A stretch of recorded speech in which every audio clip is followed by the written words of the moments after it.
Hello, everybody, and welcome back to our Media Catchup podcast. I'm here today with StarCrossedSouls. This is Blade Cross EXE from Flashing Blades, and for my background footage today, I need to record footage for another game, so I just got MegaMan Battle Network 2 going.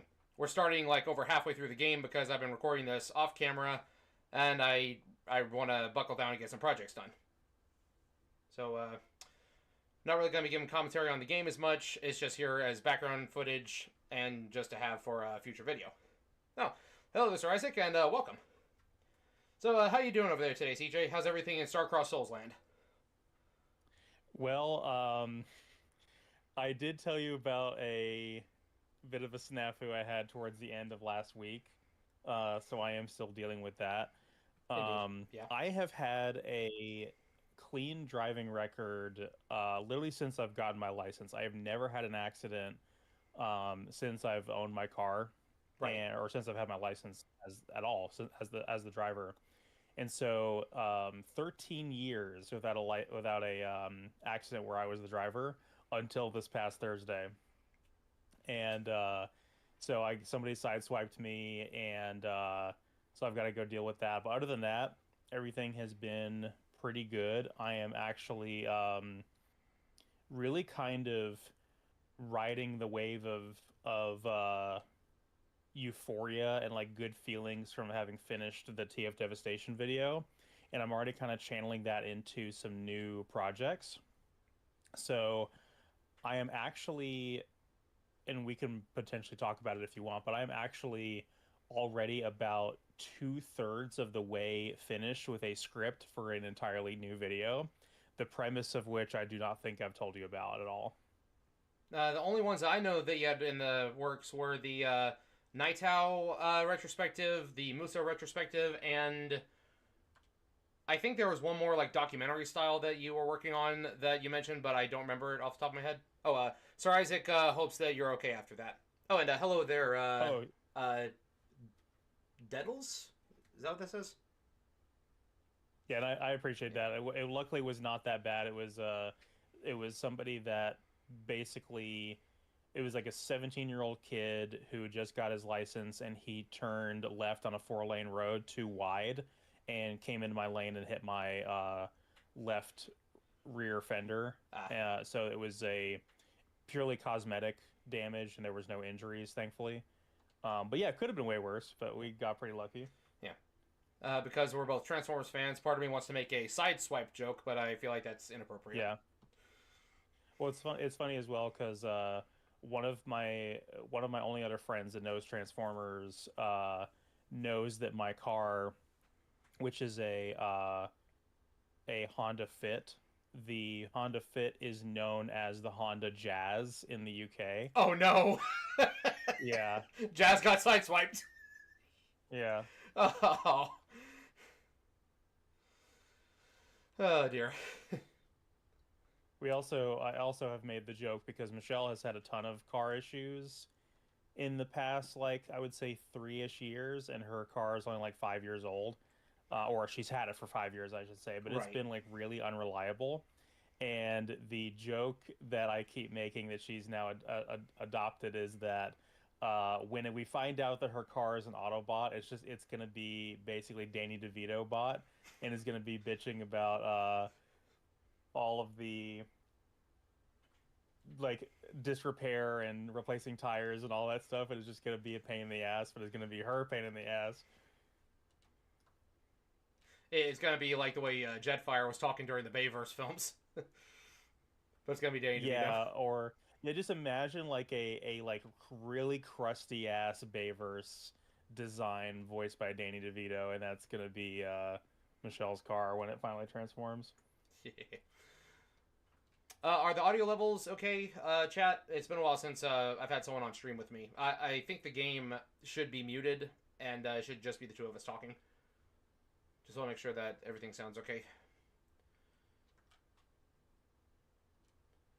But before you get into the new video project that you're starting on, I'm over here.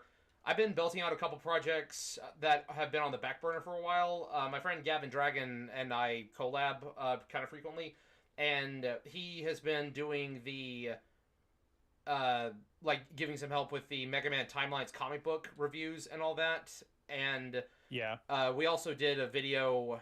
We had the audio recorded, and it's just been chilling out since like July of last year, pretty much. It's responding to Mega Man hot takes. So I finally got the audio edited together for that. I just gotta get the visuals up, and that should be coming out pretty soon. We're gonna have the Mega Man X Timelines video done before the end of February. Actually, probably should be like within the first week of February. Like January's pretty close to its end, but we got a lot of stuff coming up the next couple weeks or so. You said he's responding to Mega Man hot takes.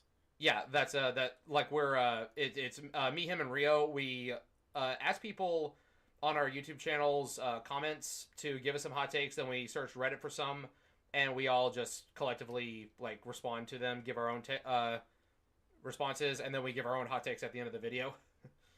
Oh wow, yeah. Man, if you're going to Reddit for those comments, that is hell you're walking into, for sure. Okay, Archer. Yeah. I kind of have a Mega Man hot take of my own. All right, let's hear it. So, and this is very off the top of my head. I didn't rehearse this, but my kind of hot take. I'm not peeking my mic, am I? Do I sound okay? You sound good on my end, and chat says that everything sounds okay.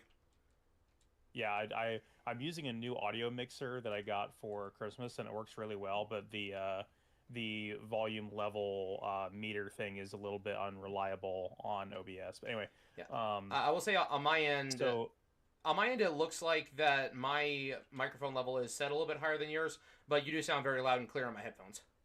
So okay, great, that's good. I think as long as I'm not peaking the Anyway, so it has been the case for like the last like 15 years or so when it comes to like Capcom franchises, where Mega Man fans have always said, oh, Capcom doesn't give a crap about Mega Man, they've completely abandoned the IP, yada yada yada, they don't care, they won't use their flagship character for anything anymore, blah blah blah, no love for Mega Man, etc.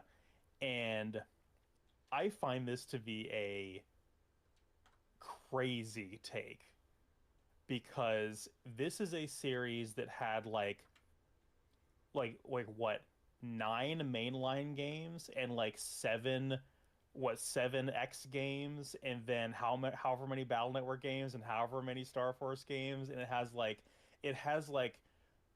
at least 4 to 5 different franchises all built on top of each other, each which have like many entries that other franchises never even reach. Well, like, you're actually being too you're not even like that's not even enough. I'm going too low. Yeah, you're going too low. There are 11 mainline games, air quotes, plus side games for classic series, plus the Game Boy games, plus Battle Network had 7 numbered games, 1 through 6, and then 4.5, and then starting with Battle Network 3, every game had 2 versions, and then with Star Force, okay, the first game had 3, and then the second game had 3, and then the third game had 2, and X had 1 through 8, plus Extreme 1 and 2, and then there's X Dive, and then there's like a bunch of other smaller niche games I'm not even getting into. But what we say, the reason that we keep saying that they won't use the character is because there is, I guess a lot of it is that we were spoiled back in the early 2000s by getting like 1 or 2 new titles a year. We go from that to basically nothing for 7+ years at a time. And then all we have gotten recently has been collections or cameos in other works, but without a new continuation to this story. And there's several plot beats that are still left unresolved. Like X9, ZX Advent needs a sequel, and of course Legends 3. That is the biggest one that everyone says needs to have a sequel. For those wondering what I'm doing in the gameplay right now, because I'm just recording for documentation's sake, I am just going around collecting all the dialogue to have, just in case I miss something. Not working on the Battle Network iceberg anymore because that's done, but I do want to have documented every piece of dialogue that I can in case something interesting pops up for when I do the full actual retrospective on this. But yeah, it's more a thing of that we used to have and now we have not, and that's honestly why they say that. And like, I feel like one franchise that gets treated worse than Mega Man from Capcom is Darkstalkers, because I don't even know when the last new game was. At least Mega Man has had Mega Man 11. Oh, yeah, no, that's extremely valid. I don't think they really have done anything with that series except for the Marvel vs. Capcom series, right?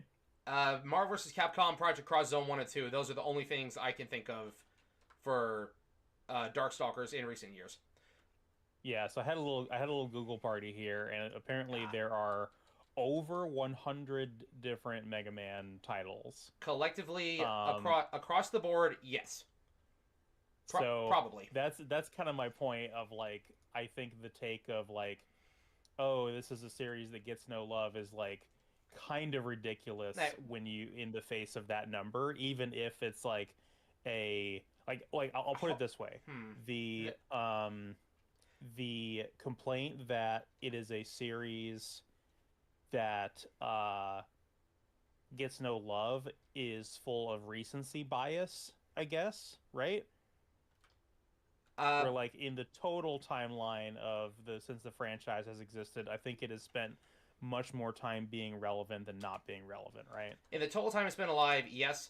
100 sounds a little bit high. I like, did you look at Google's AI for that? Because that, like, that's like, I might say 60 at most, but not 100. Like, surely not if we count, even if we count every single game.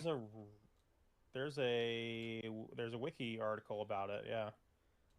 It might be including some ports though. It might be including ports as like redundant entries, like ports and collections and stuff like that. So like there might be a difference in like unique titles versus like releases with the Mega Man name. Does that make sense? Yeah, that does. Because like I'm playing the Wii U version of Battle Network 2 right now, which is ever so slightly different from the Game Boy Advance version in that they did change a few visuals to be less possibly epileptic triggering, because there's some sequences of flashing lights, but they toned down the brightness on those. And then the Legacy Collection version is pretty much the original Game Boy version with just a few minor changes. And the biggest difference is the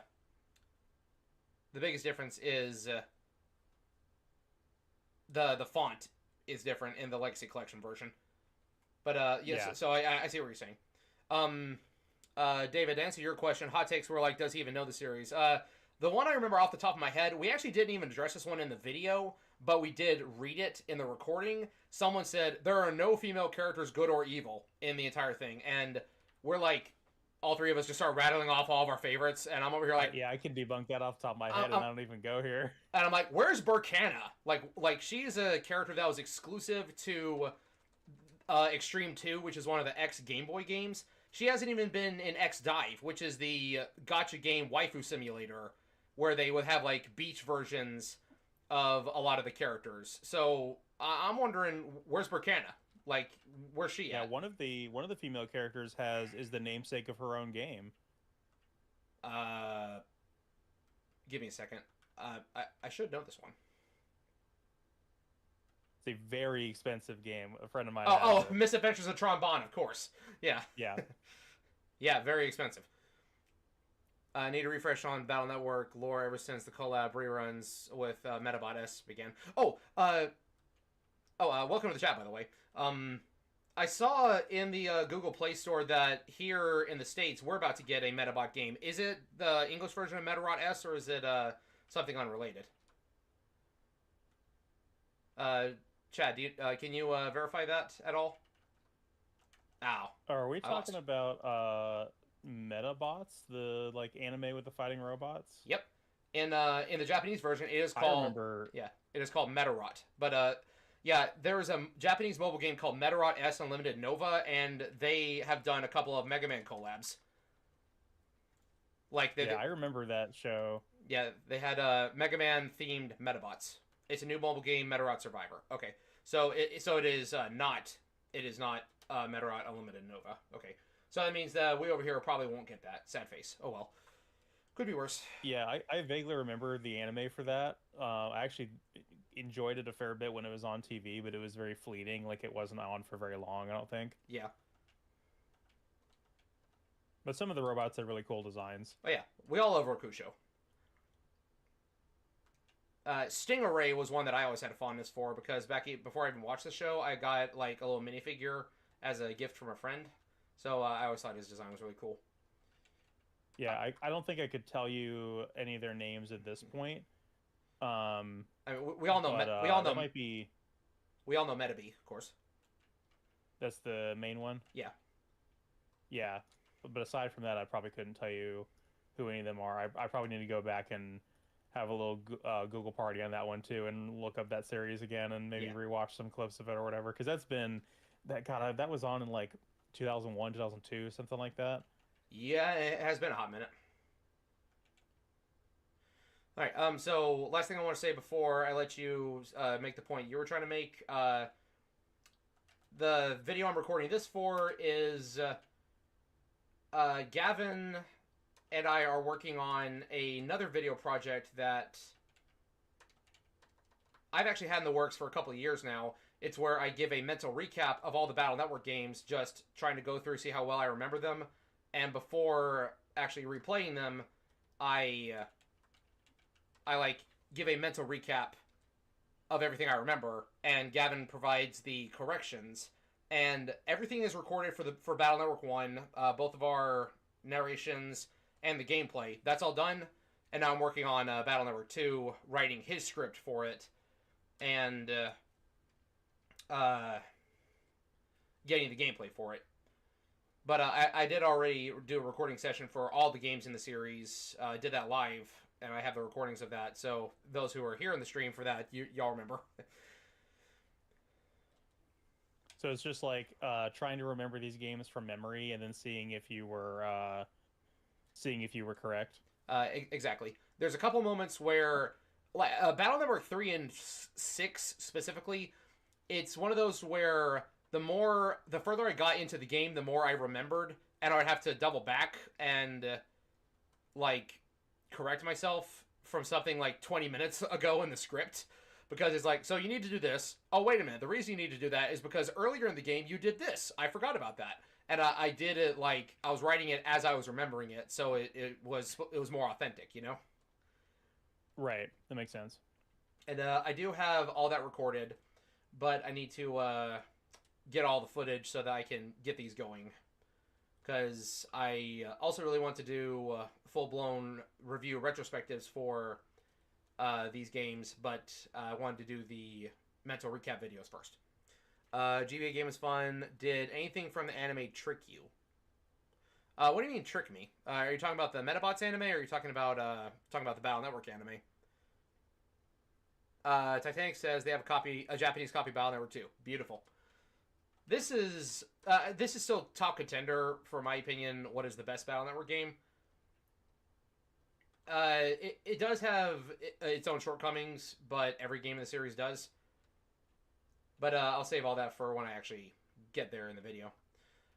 All right, so I've dragged it out long enough. So what is this new project that you were talking about starting off? So I guess before I get into that, I'll kind of lead up to it, but so finished the TF Devastation video, yes, as you know, and that was the most fun I've had making a video in probably years, and I think it showed in the finished product. I was really happy with how it turned out. I'm super proud of it, and the TF retrospective is done, which feels a little bit bittersweet because it's like I noticed probably a lot of people that subscribed to the channel who were Transformers fans first and foremost and wanted to see more of that content.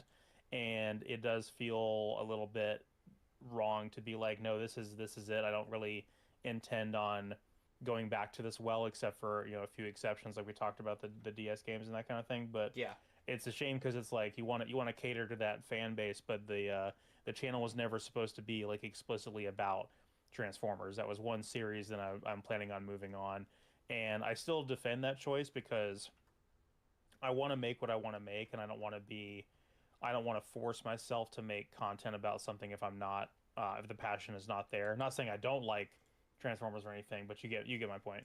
Absolutely. Like, just Um, because a big draw for my series is Mega Man games, there are some games that I'm not super keen on looking at anytime soon. yeah. So that's done, and then at some point I need to get back into the Muso retrospective and do Dragon Quest Heroes is the next game I'm planning on covering. Um, but in the short term, I want to make a video about video game difficulty discourse because this is something that I'm pretty passionate about, and I will. I've mentioned this a little bit before because this was something I kind of started like a year ago and then put it down. Also, June is in chat. Hello, June. I hope you were surviving the snow up there. We were supposed to get snow down here today, but it missed the approximate area that I live in. But yeah, so I want to do a video about difficulty discourse because at the end of the day, and I want to like do a preface before the video to be like, none of this shit matters.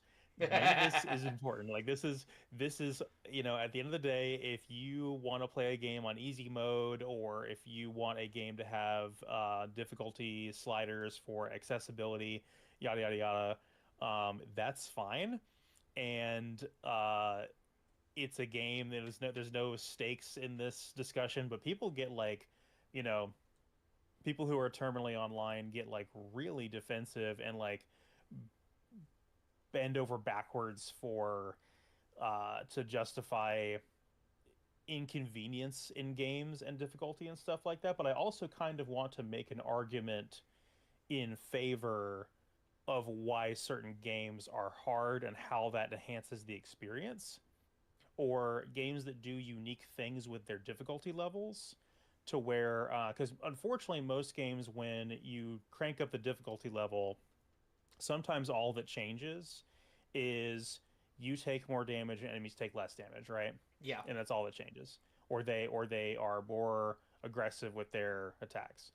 There are some games that change a lot when you crank up the difficulty. So the Transformers Armada game that started that retrospective, the fact that on the hardest difficulty in that game, they shuffle the location of all of the equipment in the game basically through the minicons. And you said that Meaning that during the tidal wave boss battle on commander difficulty, he gets like some airborne enemies to come attack you while you're trying to fend him off too.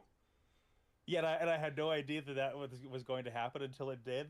And you're not prepared for that because the kind of loadout you have to bring into that fight means you compromise your primary weapon. So I'm like, oh shit, oh, what do I do? Run away! And so that was a really fun moment when making that video. But there's other games like the original Doom. The hardest difficulty in the original Doom is Nightmare mode, but most people do not play it on Nightmare because Ultra Violence is the difficulty where the AI is the most challenging, but Nightmare mode is that same level of challenge, but the enemies respawn. And so it makes it very difficult to. It's like it basically is like a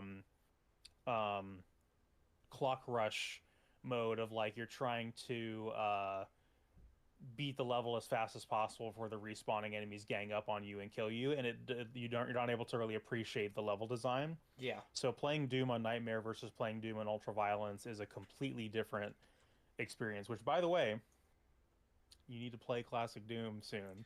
I have the games. I just need to take the time to play them.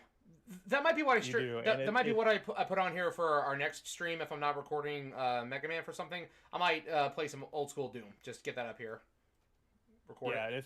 And if possible, I'd like to hover over your shoulder for that one. I'm not going to backseat you if you don't want me to, but I would be available for help if need be, I guess I'll say. Yeah, I could share my screen directly to you through Discord, so that way you could have a more or less real time like watching instead of trying to watch my stream over here. So Isaac says wanting easy mode or more accessible options is fine, but if the devs don't want an easy mode, then who are we to say they're wrong?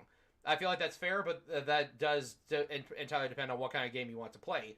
I will say they are in their right to make that choice, but they must also be prepared to deal with the consequences of that choice.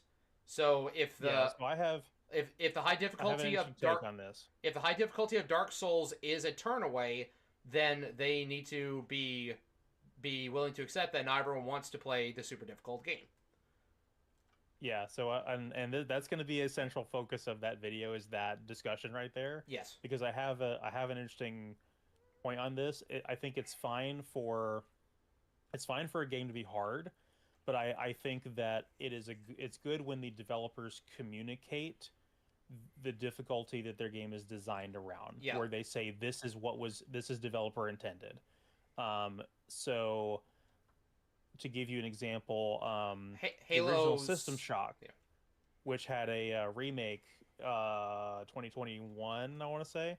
The System Shock, the original and the remake both have like 4 different difficulty sliders for different aspects of the game, and it's a really interesting the way they do it because it's not just making combat harder, it is also reducing the amount of mandatory like story objectives you need to complete on each floor.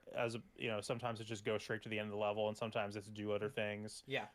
It simplifies the hacking mini game or the cyberspace mini game, stuff like that, and so it's like a highly customizable difficulty, but they tell you straight up what they balance the game around. They're like, this is what's developer intended, which is really cool. Right. But yeah, we're gonna talk all about the Souls games and Yes. and the discussion around that, because again, it's like it's fine that those games are hard, but the argument that people make when they say that they are like necessarily hard, or that's with the developer's right to do that, that opinion is like a value statement that people are making about their choices in games. So like there is a player value assumption within that discussion of game difficulty. It's a rhetorical thing, and they're kind of like signaling to their base, what they value in terms of game mechanics with how they feel about difficulty and all that. So I'm really looking forward to unpacking that. I think it's going to be super fun. Right. David here has 2 questions. Was there something from the Battle Network anime that wasn't in the games that I was expecting? Not a lot. Cross fusion was a thing that was exclusive to the anime that I do wish had shown up in the games and also in the manga, but it didn't. It was like exclusive to the anime, and there were a couple of anime exclusive characters,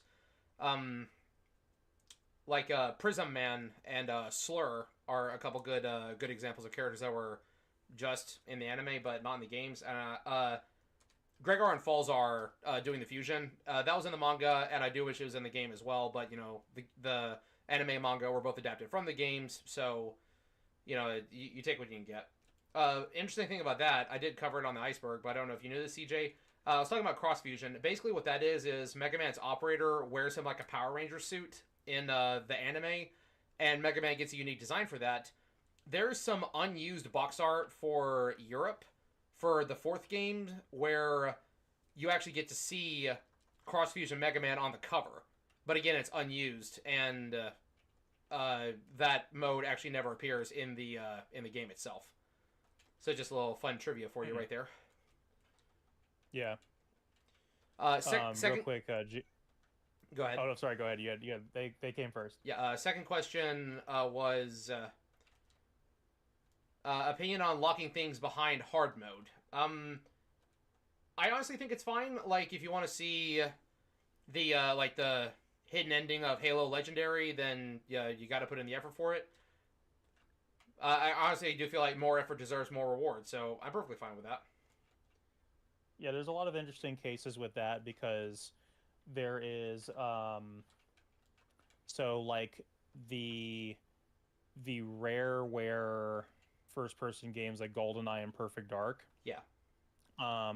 there is a lot of content in those games that you only get by playing them on the harder difficulties. And again, a lot of that comes down to mission objectives and levels. So the average mission in the Perfect Dark, for example, on easy mode, it may just be like do this one basic thing and then go to the end of the level. Whereas if you play Perfect Dark on the hardest difficulty, it might be do these four things in succession before you can go to the final objective. And it just it's harder, but it's also more content. So you are kind of getting less game if you play it on lower difficulties. But I think the implication there is they want you to replay the game one difficulty level at a time and work your way up to the hardest one gradually.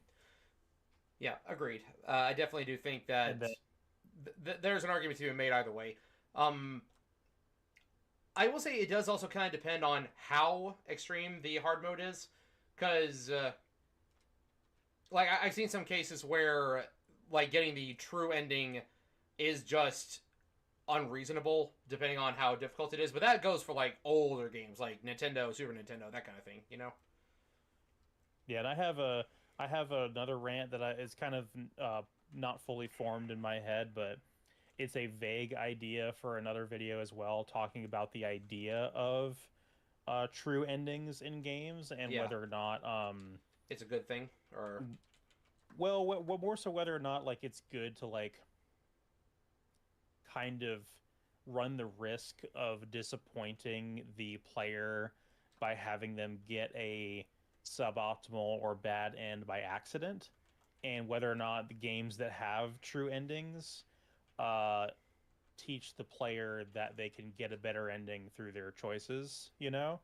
Because the last thing you'd want is there to be like a hidden true ending in a game and players have no idea because they didn't know they could get it. You know, like that's a hypothetical straw man that I've thought of, but it's a really interesting discussion because it also like remastered versions of games going back and adding new endings.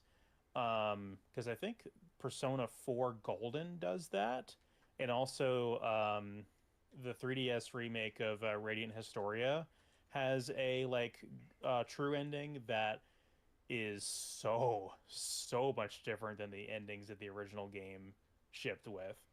Um, so it's kind of like I need to like really sit down and think about this one and write it, but that's a vague idea for a future video is kind of the efficacy of true endings and alternate endings and stuff like that. well, I feel like a good example here to talk about that would be the Fate Stay Night visual novel, because didn't at least the Heavens Feel have like two different main actual endings that weren't premature endings? One of which was the canon ending, and one of which was the best ending, and the best ending is the one they used Yeah, for the movie. so each route has uh at least two endings at the actual end of the route, if if I way to describe that. So um like the Fate route has like two, it has a good ending and true ending, which is a weird way to describe that, but it's like it has an ending that is wish fulfillment and an ending that is true to the story. Same thing with Unlimited Blade Works and Heaven's Feel. So spoilers for anyone that hasn't read Fate Stay Night. Um, the Do you remember the bonus episode of Unlimited Blade Works, the anime? Oh, I forgot what it's called, but yeah, what do you call it? Ren's bisexual harem or something like that. Yeah, yeah, Yeah. yeah. It's that is yeah, like yeah, Rin's by Polycule is the good ending of Unlimited Blade Works, but it's not the true ending. The true ending is the one in the broadcast version of the show and the movie.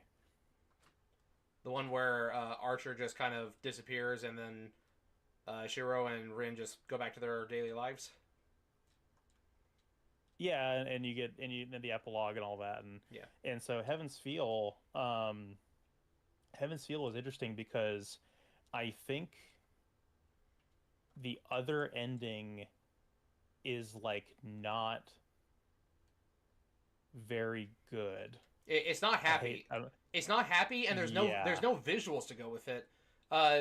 You know, again, spoiler warning here, but the true ending that is the canon version is not what we got in the movie adaptation. The movie gave us the best version, but the canon ending is that Shiro uses Excalibur to destroy the Grail, and he dies as a result. And even though Sakura is finally free from the Grail's curse, she is so damaged that she is constantly waiting for Shiro to come home, and he never does. She spends every day for the rest of her life in that house waiting for him to walk through that door. And years pass, and she grows old, and she eventually passes away, and Shiro never comes home. But she spent her entire life waiting for him, and yeah, that's yeah. it's pretty bleak. And I wasn't sure when they were doing the movie adaptations if they were going to go for that ending or not. So I'm actually really glad they went with the happiest ending there, which is still kind of bleak in terms of like there's some bleak implications even in that ending, but I think overall there's no other way they could have ended that movie because that is a pretty satisfying conclusion with all the themes, especially considering. And again, I don't want to like ruinously spoiler all of Heaven's Feel, depending on if there's anybody in chat that hasn't seen it. But like the whole thing with Elia and like the line that he has with her, Yeah, if you remember. yeah, that is the one. If you're talking about like at the very end, I've told you before, that is when I finally started caring about Shiro Emiya as a character. Like up until that moment, I didn't care about him. I didn't care if he lived, if he died. I didn't care what he was going through because I couldn't relate. I couldn't care about him because he didn't care about himself. And then he finally has that moment to where I'm like, okay, now I'm invested in you. Like it Yeah, because he took you to the end of the third route, but you finally got there. yeah, and that's the thing is he finally decides that he values his own life at that moment, and that's such a that is the conclusion of that character arc we've had for the last three routes. Yeah, So yeah, it all, yeah, with yeah. visual It took to kind of all bring of it that. back around Yeah. though. Yeah, to kind of bring it back around in the case of visual novels, I guess it's a little bit more expected that they have alternate routes and alternate endings, but I guess you do still kind of have to know, right? Because and that's the thing about Fate Stay Night is that it's so old that I guess it's pretty easy to get one of those endings and not realize that it's one of two possible outcomes for each of those routes. You'd have to have that external knowledge of how either that game in particular works or how the genre works, and that's kind of the crux of my desire to make that as a video is like, is that always intuitive and like is that always explained to the player that that's a thing you can look forward to, or do people just have to kind of discover that through word of mouth and experimentation, you know? In the case of Fate Stay Night, I think that it does a good enough job of communicating that there is more because after you complete the Fate route, can you have to complete the Fate route before you can undo Unlimited Blade Works or Heaven's Feel. So upon replay, you will know that you have started a new game, a new story. And if you get a bad ending and you fail before the end, you'll get the Taiga Dojo, and they'll give you hints on how to do better. So I feel like for that game specifically, it can be said that they did an okay job, at least based on what I know about it. Plus, you can also look at the art gallery and you can figure out if something is missing, etc. Unless I'm just kind of off base here, but that's No, to my understanding. yeah, that kind of adds up. Like the art gallery that shows all the different CG or backgrounds. Yes. Uh, if you realize something was missing there, you might be like, wait a minute, is there a different scene that I didn't get, and that will get you down the rabbit hole of the other endings. Yeah. As for whether or not it's what's the word? Efficient or fun to try to go back and play it again, well, that's a different story. Like, because it may be like in the very last chapter and you didn't realize it. then you gotta Yeah. play through the entire, 20+ hour game just to get this one thing. Yeah. As for other games, I would say whether or not it's a good thing, it depends on. It entirely depends on how they do it. Here's an example. True ending based on an item your character is holding at a certain point in the game when there's not a big indicator that you're supposed to be using said item. I have two examples of this. One is Castlevania Dawn of Sorrow, and the other is Azure Striker Gunvolt, and it effectively is the same thing. Love interest character or the leading lady gives the main protag a pendant, and even though it takes up an equipment slot, it doesn't really do much. The game tells you, or the game wants you to have it equipped to get the true ending. If you don't, then you'll get a bad ending. And in Azure Striker Gunvolt, at least when you get the bad ending, because you didn't have the pendant equipped, Gunvolt will wake up as if he just had a nightmare. He's like, what was that dream I had? Wow, that was weird. And then it basically is telling you, hey, there's more to do here. Yeah. But you're supposed to equip the item, and then that will make things change. So.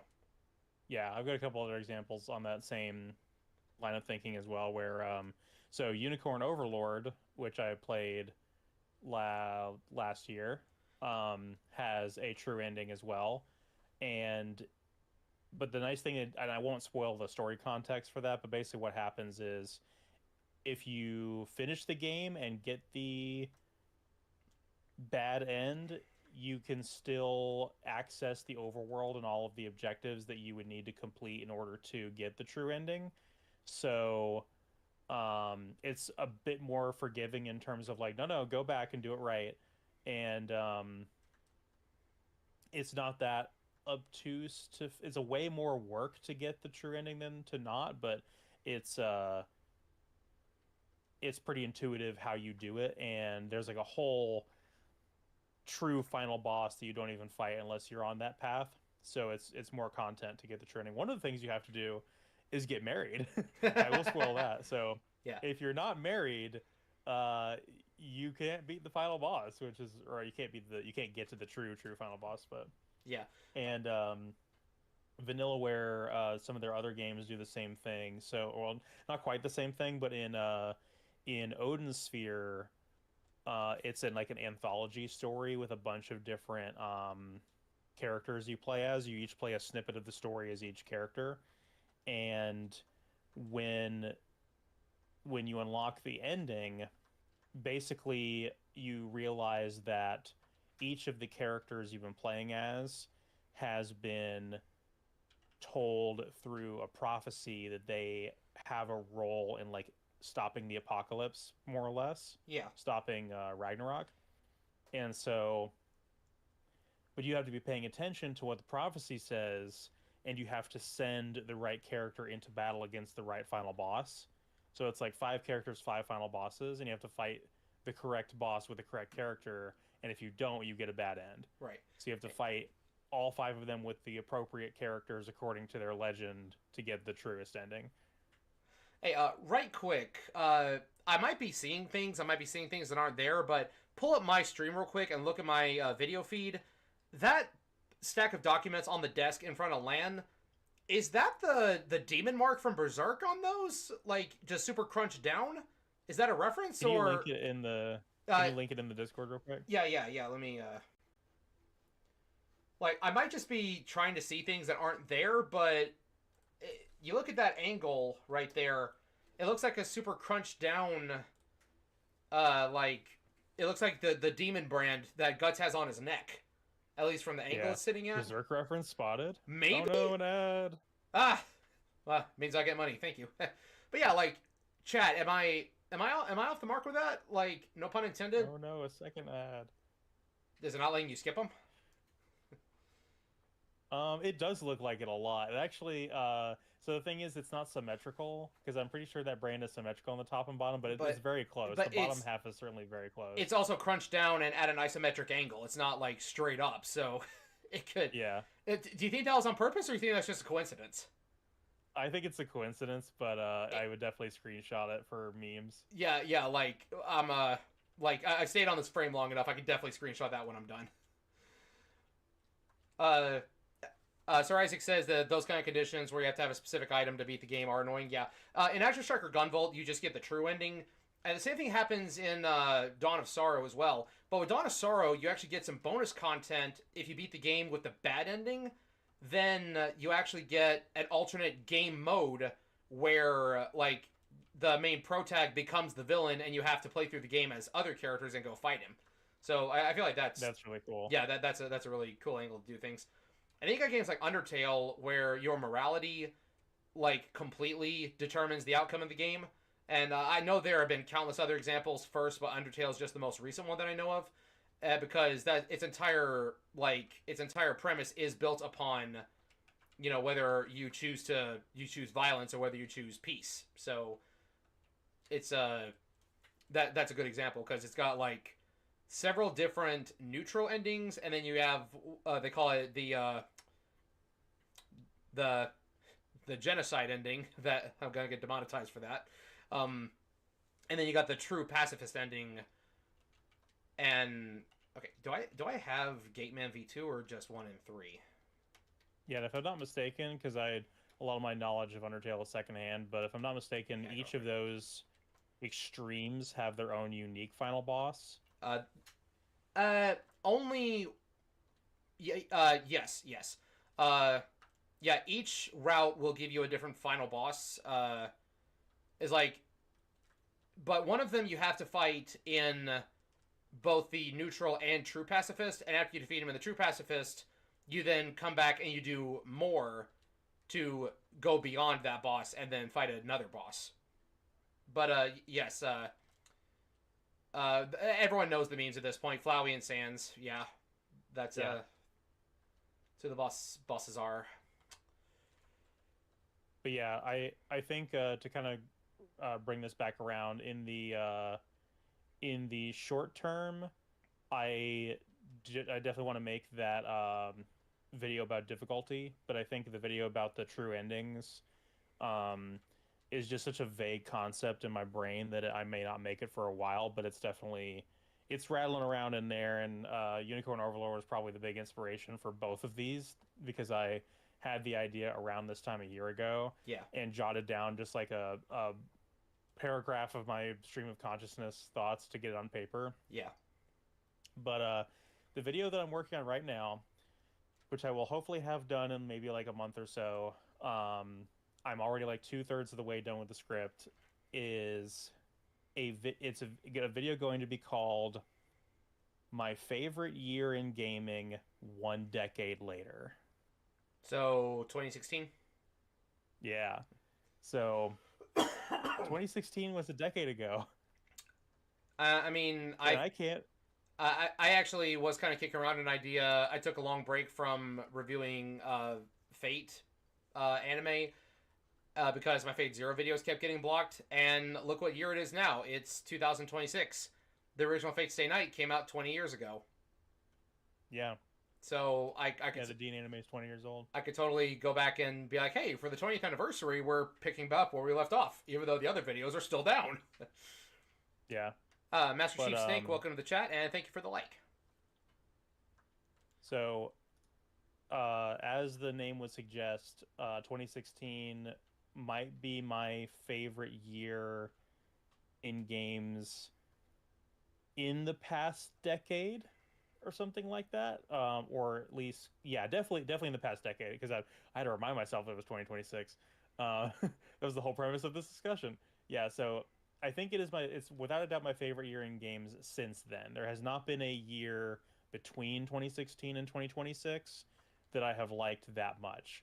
And it's not to say that like my favorite games ever came out that year, but like every single one of my favorite franchises got a new entry that year, and the variety of games as well between um, several RPGs, shooters, immersive sims, side-scrolling platformers, survival horror. It has all of them, and so the games I'm planning on talking about as the main focus of the video is going to include, in order, Fire Emblem Fates,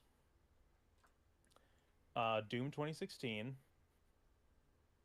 Deus Ex Mankind Divided, Dishonored 2, Yomawari Night Alone, Titanfall 2, Pokemon Sun and Moon, Final Fantasy 15, and Shantae Half Genie Hero. I thought you hated Final Fantasy 15.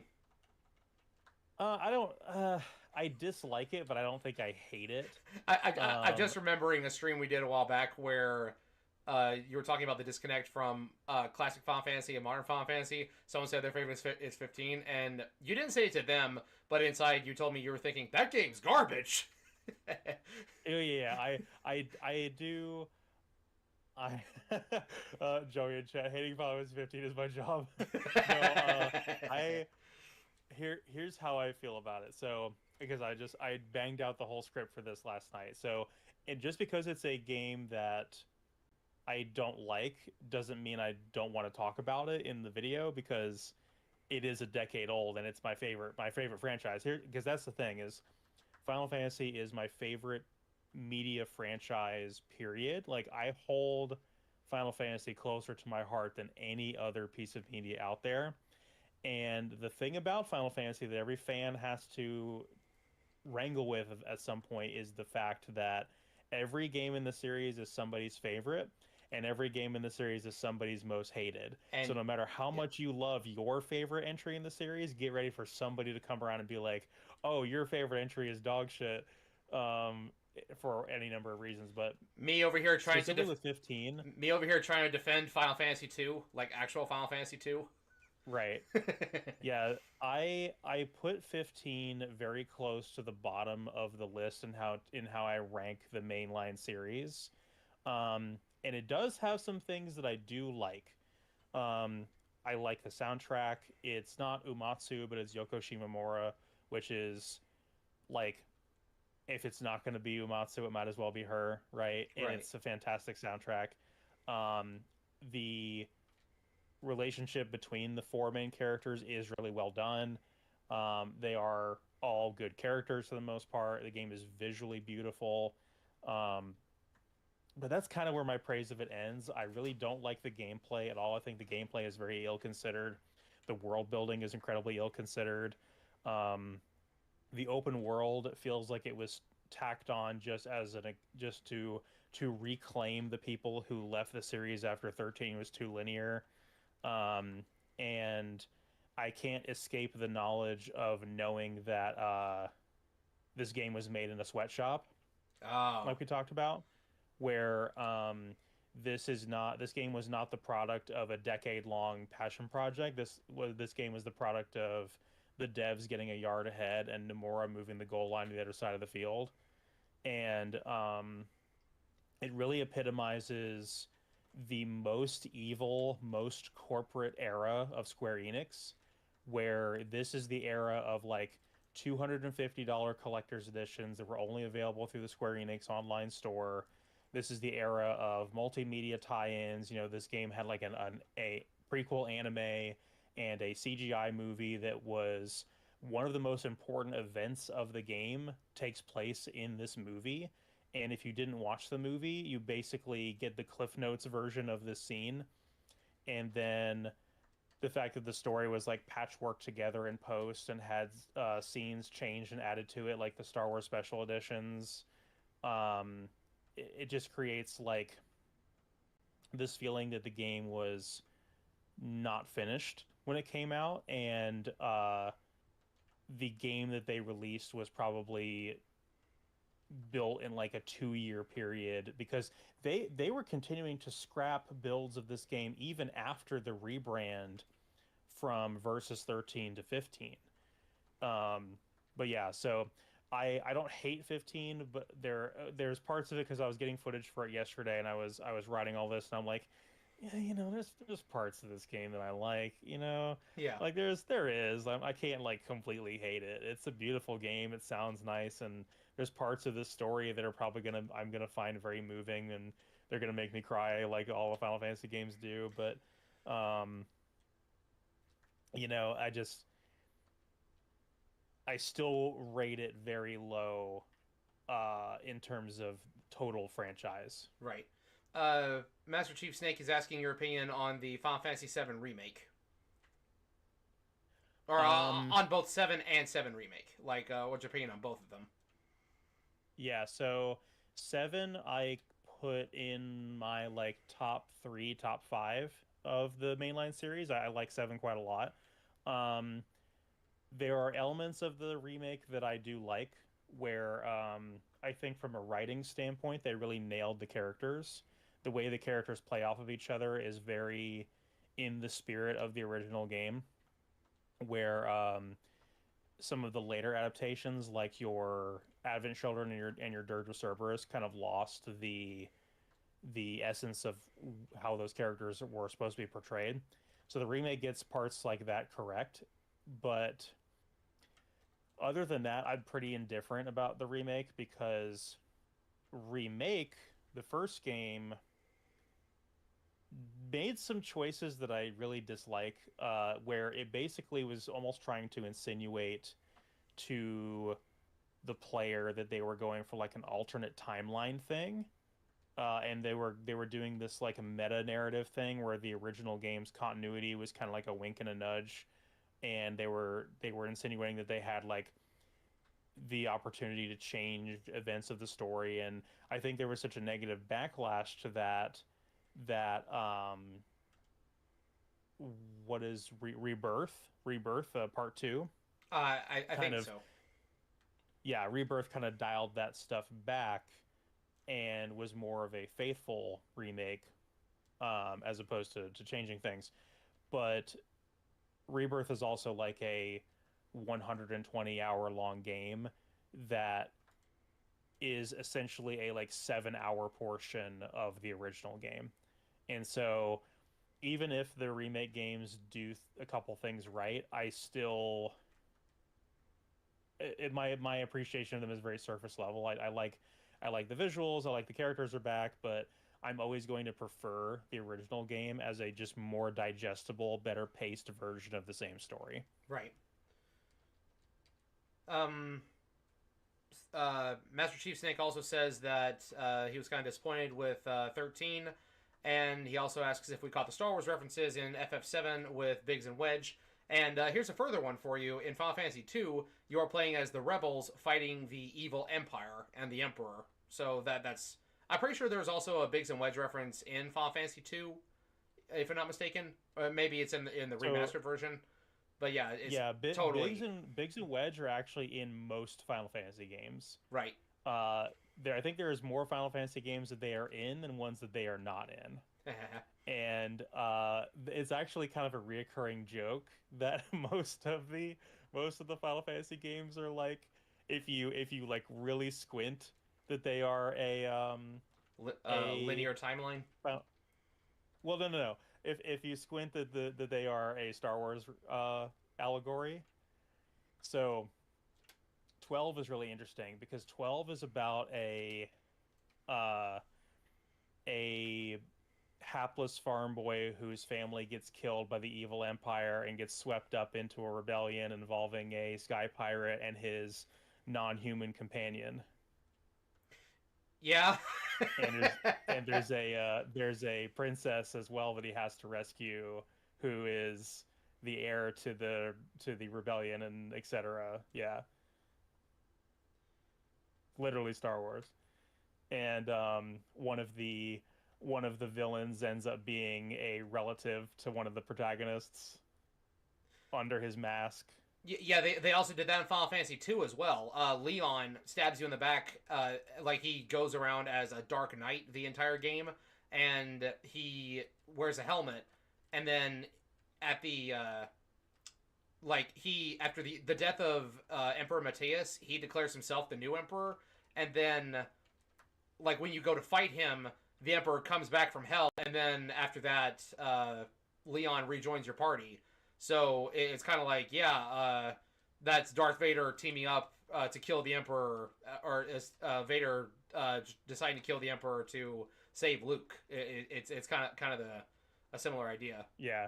If There's a we're yeah. similar, there's another similar thing just like that in Final Fantasy IV as well. So yeah, it's a reoccurring joke that that most of the Final Fantasy games are a Star Wars allegory if you really squint. But the funniest ones to me are those like 2, 4, and 12. But Yeah. yeah. So Last part of Final Fantasy to VII Remake is in development, and Master Chief Snake says that it might come out around the same time as the final part of the Gundam Hathaway trilogy. Yeah, oh, that'd be cool. I like the second part's not even out yet. Is it supposed to come out this year or next year? But I remember being disappointed in the first one because I didn't know it was part one of three. Nothing indicated that. Like there was no part one in the title. There was no like teasing Hathaway will return. It was just, is that it? Are we? Yeah, I didn't know that either. Are we stopping here? But yeah, I enjoyed the Hathaway movies, but I feel like Hathaway has the big dumb. I know you're not as well versed in Gundam as I am, but Hathaway. That's a rant that I'll have to go on later, like solo, because it's not really relevant to here. But it's he's fighting for all the wrong reasons. Is the best way I can describe it. That's just the simplest way. And like he is the pro tag, but he's not a hero. Like they show that, so that he's a carryover character. Yeah, I remember they. Go ahead. I remember they teased the Hathaway movie at the end of the theatrical screening of Char's Counterattack. Yes, and it's the same Hathaway there. Like you've seen Char's Counterattack, so it's the same Hathaway. It's Hathaway Noah, Bright's son. Yeah. So that means those movies are canon with Double Zeta, basically. Yes, of course. But yeah, to kind of bring it back around on my 2016 project. So yeah, the bulk of the video is going to be talking about those games and my thoughts on them. So I already have a couple paragraphs written about Fire Emblem Fates and Doom 2016 and Deus Ex Mankind Divided and Final Fantasy 15. But I don't have anything for like Pokemon Sun and Moon right now. Pokemon Sun and Moon kind of like is a blur to me. I don't remember most of it, so I'm like, damn dude, what the hell do I say about this game? So I may have to boot it up and play a little bit of it to kind of get my thoughts going again. But there are so many games in my collection that also came out that year that I have not finished that I won't be able to talk about.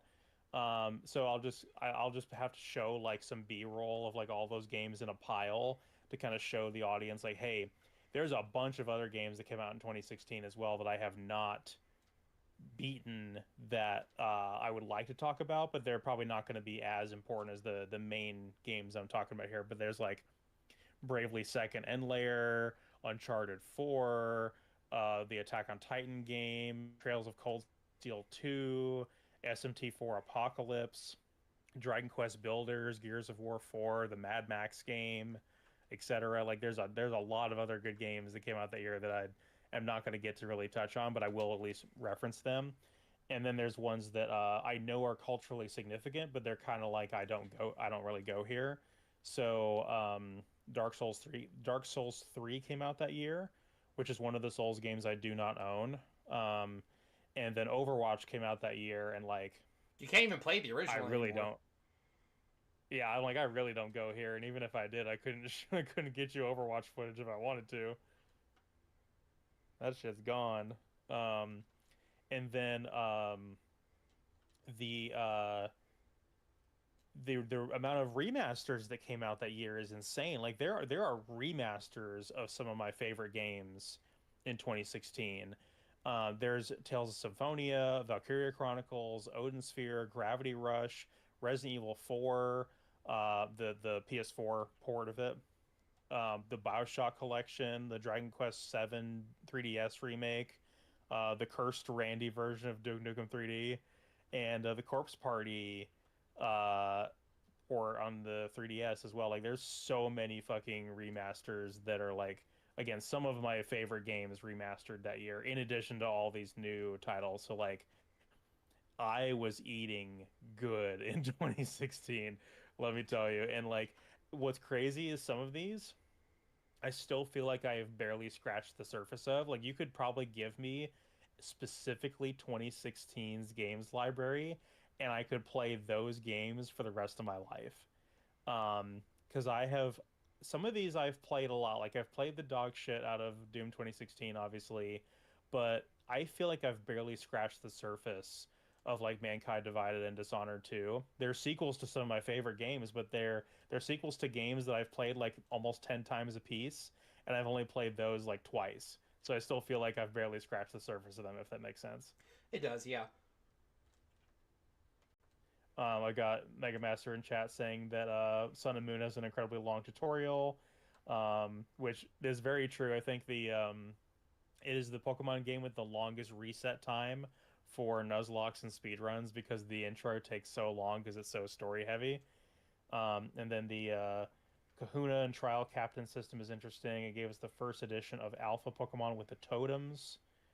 Yeah, so that all those things were like unique mechanics for Sun and Moon. Yes. Bree and I actually have been playing Sun and Moon during our downtime because she really wanted. She's kind of disappointed with the last couple Pokemon games. Like she wasn't really into ZA and Brilliant Diamond, Shiny Pearl. Kind of let her down. So even though we love Yeah. Scarlet and Violet, especially with all the glitches that it had, um, she wanted to play some of the older games together. So we've been going back and playing that. I haven't actually touched it in a couple months though, so I need to get back on that. I'm like a third of the way through the challenges, I think, roughly. Yeah, I technically Sun and Moon was the last time I played a new Pokemon game as well, which is weird considering that that year was supposed to be me kind of getting back into the series. So for context, 2016 is technically the year that Michelle and I started dating. So we've been together a decade now, which is crazy. Congrats. But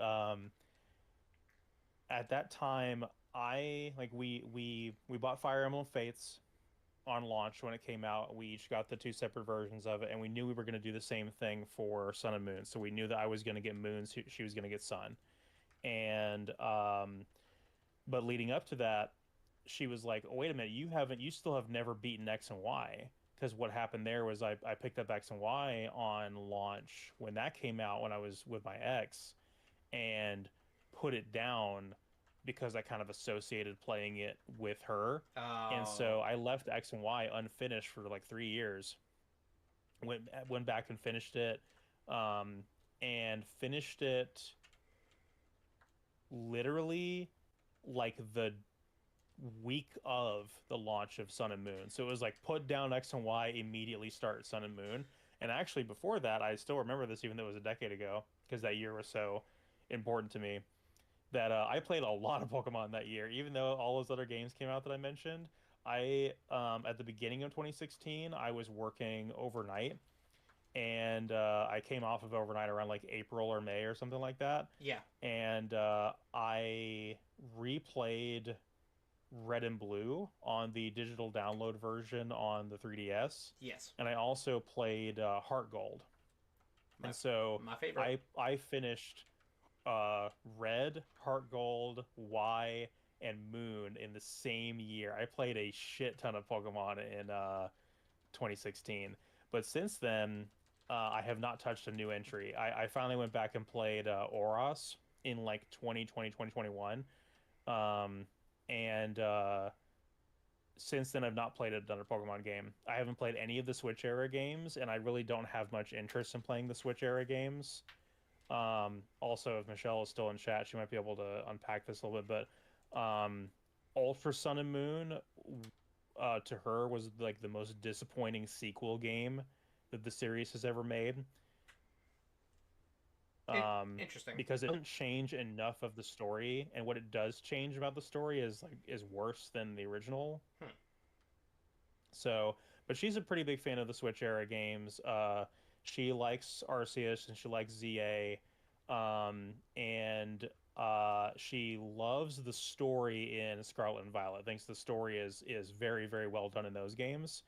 Um, Even though there's some jank with the gameplay that's kind of insane. I, But then I've she's also I've a made a really full hardcore fan of I've made a comedic uh compilation of some of my favorite glitches that we encountered, and it's really fun. yeah. But she's a hardcore Gen 4 fan, hardcore Sinnoh fan. And so she felt pretty slighted by the Gen 4 remakes by BDSP because BDSP was so light on content.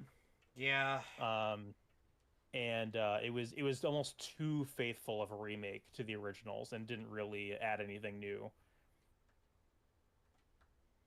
Yeah. The way you described getting ready for X and Y, that's pretty much what I did. For Sun and Moon. Sun and Moon. That's pretty much what I did with X and Y. Is in the month like leading up to it, I blitzed my way through the rest of Black and White 2. I think I had White and then I had Black 2 because I really like Zekrom over Reshiram, so that's why I went with that version that I did. I played my way through Black 2 in preparation for X and Y. So yeah, I can relate to that. I can relate. Yeah, and depending on what day of the week you ask me, Black and White 2 is probably my favorite Pokemon game. Right. I think Black and White 2 is tight as hell, and that's coming from like an objective JRPG standpoint. I think those games are really tight.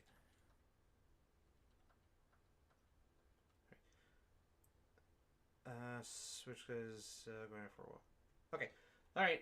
Well, enjoy your walk, Master Chief, and thank you for keeping tuning in while you're on the go. All right. So, you got anything you want to add for the rest of that video script, or you want to actually get to the conversation topic as to why we started this podcast, talking about the media that we've been consuming lately? I think we are probably good to move on. Let me double check my notes here. Um, I guess as just a brief aside, because Shantae, Half Genie Hero is in my script here. Are you at all familiar with that series? Yes, I have played Half Genie Hero. That is the only one that I have played. No. I take it back. No. Oh, okay. Pirate's Curse. I played Pirate's Curse. Half Genie Hero is the next one. Yeah. Yeah.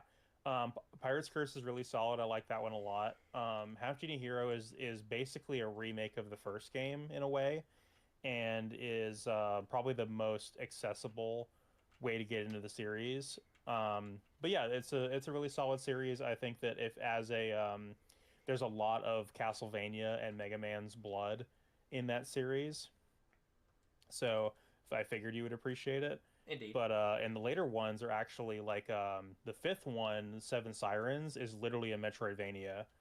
So I think you'd appreciate that one quite a bit. Of course. Oh, here's a hot take from Sir Isaac right here. Interesting fact he found out about himself recently. He doesn't like 2D Sonic games in general, despite liking the 3D games. Depending on who you say that to, that is kind of like a searing take. Yeah, I have a content creator acquaintance who's the exact opposite, where they basically hate all the 3D Sonic games, including the good ones like Adventure and Adventure 2. I mean, I can't say that that's too far off the mark, because every franchise, when it undergoes a major change, like there are going to be people who only like one specific thing. Like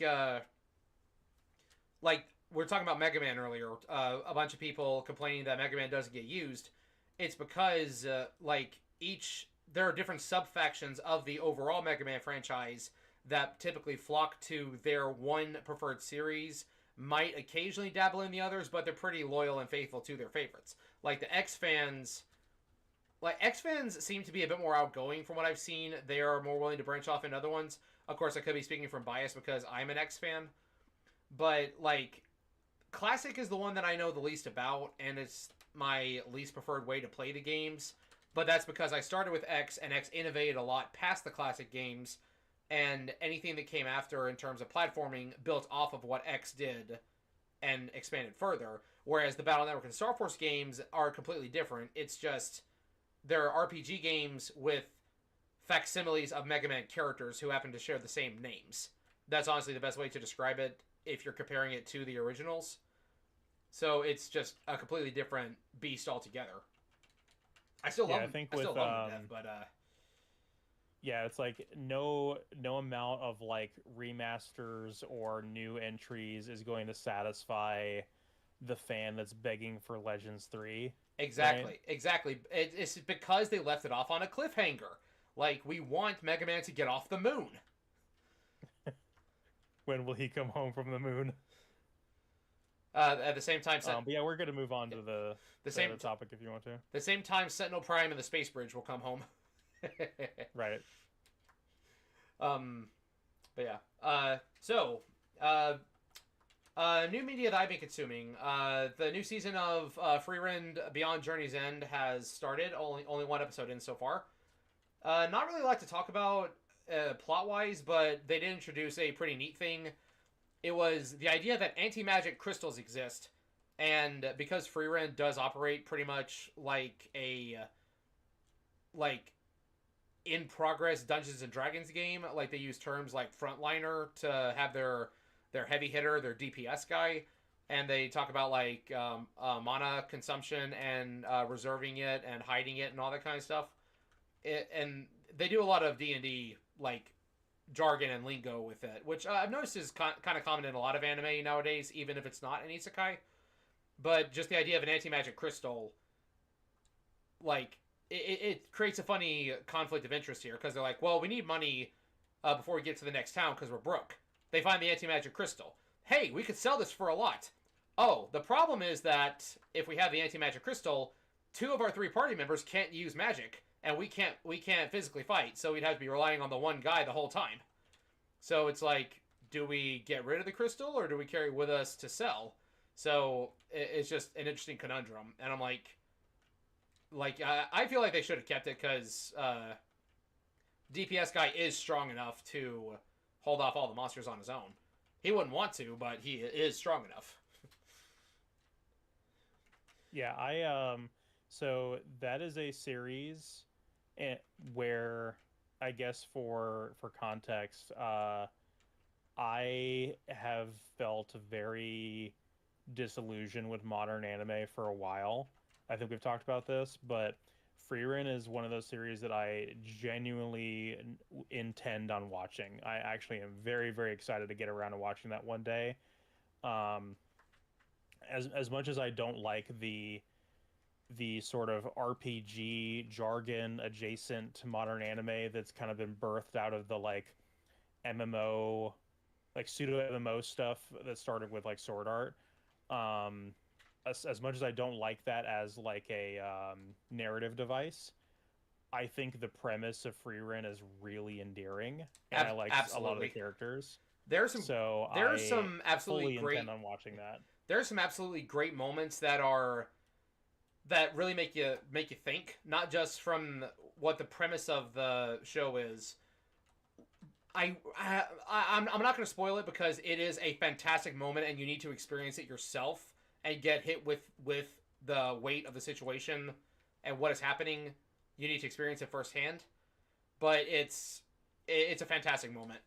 Like like the series is full of them, and I'm not going to say that it didn't need a second season, but I will say I am glad that it continued at least a little further, because if they just left off where season 1 ended, I would have been disappointed, because the ending was not conclusive. Like, they gave us an idea of what was going to happen, but I would have liked to actually see where they go, you know? Yeah, I'm pretty sure it was, as far as I know, it was following its manga, right? That I can't attest to. I wasn't even aware that there was a manga. I knew that Spy Family had it's definitely an adaptation, and I think it was just trying to follow the manga to an extent. Right. Recently, Spy Family's current season ended, and I'm waiting on the next season of Sakamoto Days. Yeah, Michelle has also expressed interest in wanting to watch Spy X Family, so I think we're gonna watch that one as well. I admit I find the premise of that one pretty endearing. I think there's just like certain genres of modern anime that I like. it's one of those where you know it, you know when you see it, and there's like certain genres where I know I need to kind of stay away from if I don't want to bounce off of it really hard. Yeah. So yes to Freerin, yes to Spy X Family, no to solo leveling. What about Sakamoto Days? I don't really know anything about that one. I might be interested in it, but I couldn't tell you a single thing about it off the top of my head. Okay, John Wick, except his wife is alive and he's doing everything to protect her and their family. It's John Wick, but he got the good ending. He quit being a hitman, but since he quit being a hitman, now he has like put on a lot of weight, so he got chunky. But he is happy with the family running a convenience store. But now the assassin underworld that he used to work for is out to get him, and he's having to fight off like assassins and hitmen on a daily basis, just to maintain the peace with his family, while trying to not kill them because his wife said, "You left that life behind. You're not allowed to kill anybody." So it's a struggle of he's having to hold himself back, and he's trying to fight off threats on a daily basis, while at the same time also having to deal with his new physique and learn how to fight while being, overweight now. Yeah, Mega Master in chat is saying that his wife threatens to divorce him if he kills anyone. Yes, and one thing is a cosplay that Rio and I actually want to do. There's a thing that they do. It's implied that it's a visual metaphor. I don't think that it actually happens, but during the heat of some really intense battles, Sakamoto slims back down to when he was in his prime. So one thing that Rio and I want to do is like a bro cosplay is I'll go as Fat Sakamoto, he'll go as Skinny Sakamoto, but it's the exact same outfit, exact same clothes, but they're just really baggy on him while he's skinny. So yeah, it's just it's kind of like My Hero Academia with All Might and Small Might. Yeah, kind of like that, yeah. Okay, I think I have talked to every NPC that is on the internet, so now I think I can progress the plot. If I missed any dialogue, oh well, I will find out later. I've just been running around aimlessly for an hour just talking to people. Not because I'm lost, but because I want to collect all the data that I can. Alright, other things I've been working on. I've read both Mega Man X and Mega Man Zero Timelines issue number 1. I really liked what they did with X. It does... I'll give a more in-depth breakdown later, but one thing that they have consistently done with Mega Man X across most iterations of the media, X is a pacifist, but he is forced into combat. And I'm not going to call it a conflict of interest, but it's more so a thing of, he accepts the responsibility of having power and using it to protect people. He fights so that other people don't have to, but he hates doing it. But one thing that they kind of do is they never really have a balance to it, if that makes any kind of sense. Most of the time when you see his pacifism coming up, it's always either he's overly emotional and the whole, woe is me, I'm forced to fight, or he is just excessively angry at everything and everyone because he is being forced to fight. Which, if you truly want to live a peaceful life, then I can kind of understand both angles. But it's a thing of there's not a lot of consistency or a real balance in between, if that makes any kind of sense. Like, it's, back when they were coming out, I think they were called the D-Arts figures from back in the day. There was a unique version of the Mega Man X figure that was a manga version that had him with a crying face and had a damaged buster that's meant to invoke, like, specific panels from the manga. And, like X actually had the ability to shed physical tears in the manga, and that's one thing that Zero thought was very strange. He's like, how can a Reploid, a robot, cry human tears? And it was kind of meant to show that X, even though being a robot, has a human soul. And meanwhile, in Maverick Hunter, whenever you get to a boss, it typically goes like, X approaches the boss, he asks, why are you doing this? The boss gives an answer in response, and no matter what the answer is, whether it's a thing of people I care about are being threatened, or I'm doing this because I have no choice, or I'm doing it because I believe in the cause, it's fun, X always answers, you've gone Maverick, I'm going to destroy you. Some variation of that. and he's voiced by Mark Gotha, the same guy who voiced Domon Kashu in Mobile Fighter G Gundam. So you hear the rage, you hear the anger and the angst, and I kind of love it. But X Timelines seems to strike a good balance to where he hates what he is doing, but he is not hesitating. Like, during the fight with the Maverick in this issue, he manages to get behind him when, like, his vision is obstructed. The boss shoots an attack, misses, looks over the corner of his eye, sees X standing behind him with his buster aimed at the back of his head, and X says, "I wish there's another way." Shoots him execution style. And I'm like, oh, that's a little dark. Yeah, that's gnarly. But you notice, like, in the panel, X isn't looking at him. His eyes are turned away when he actually pulls the trigger, metaphorically speaking. Because, it's an arm cannon. But it's like, X doesn't want to fight. This is actually believable. He's not being overly emotional, but considering that this does seem to play off of what happened in Day of Sigma, where we just had a massive betrayal where our commander betrayed us and blew up the city we're trying to protect. Our whole worldview is shattered, and we're having to pick up the pieces now. This does feel like something of a coming out of shock, kind of numb response to things, where it's terrible, but this is reality now. And he's not crying, but he is showing less of a reaction to prevent crying, I feel like is the vibe they're giving us here. Like, he's intentionally numbing himself for what's to come, because that was the first out of 8 main bosses that we're going to have to go through. And that's just kind of the vibe I got from the first issue. And I'm like, I actually kind of like this take on X's, so-called pacifism for the, for how they're presenting it. It's not one extreme or the other. I feel like it's a good balance, and you can tell a lot by his facial expressions and by how he's carrying himself. You can, like, read into that and tell him what he's feeling. Need to read the comic, sounds amazing, especially X is one of your favorite. Yeah, X Timelines issue 1 is out already. Issue 0 is out too. So far as I'm aware of the, like, 5 series that got a Timelines issue, X is the only one who has actually gotten a full series run confirmed. And issue 0 is already out, and issue 2 will be coming out sometime in February.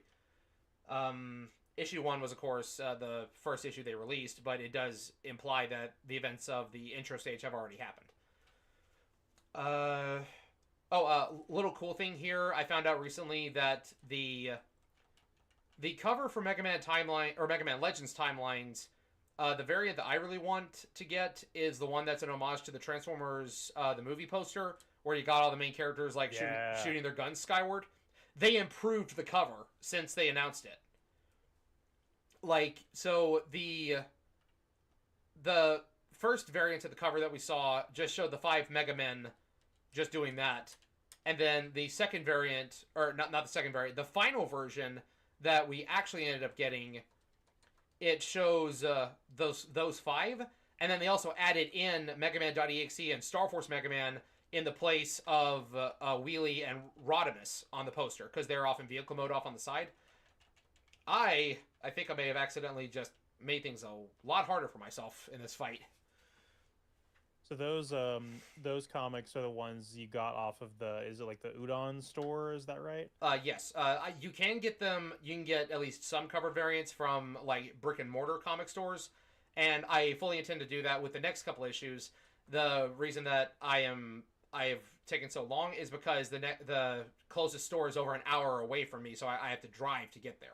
So it's like make a day out of it kind of thing, Go pick up some comic books, go hit up the local restaurants, that kind of deal.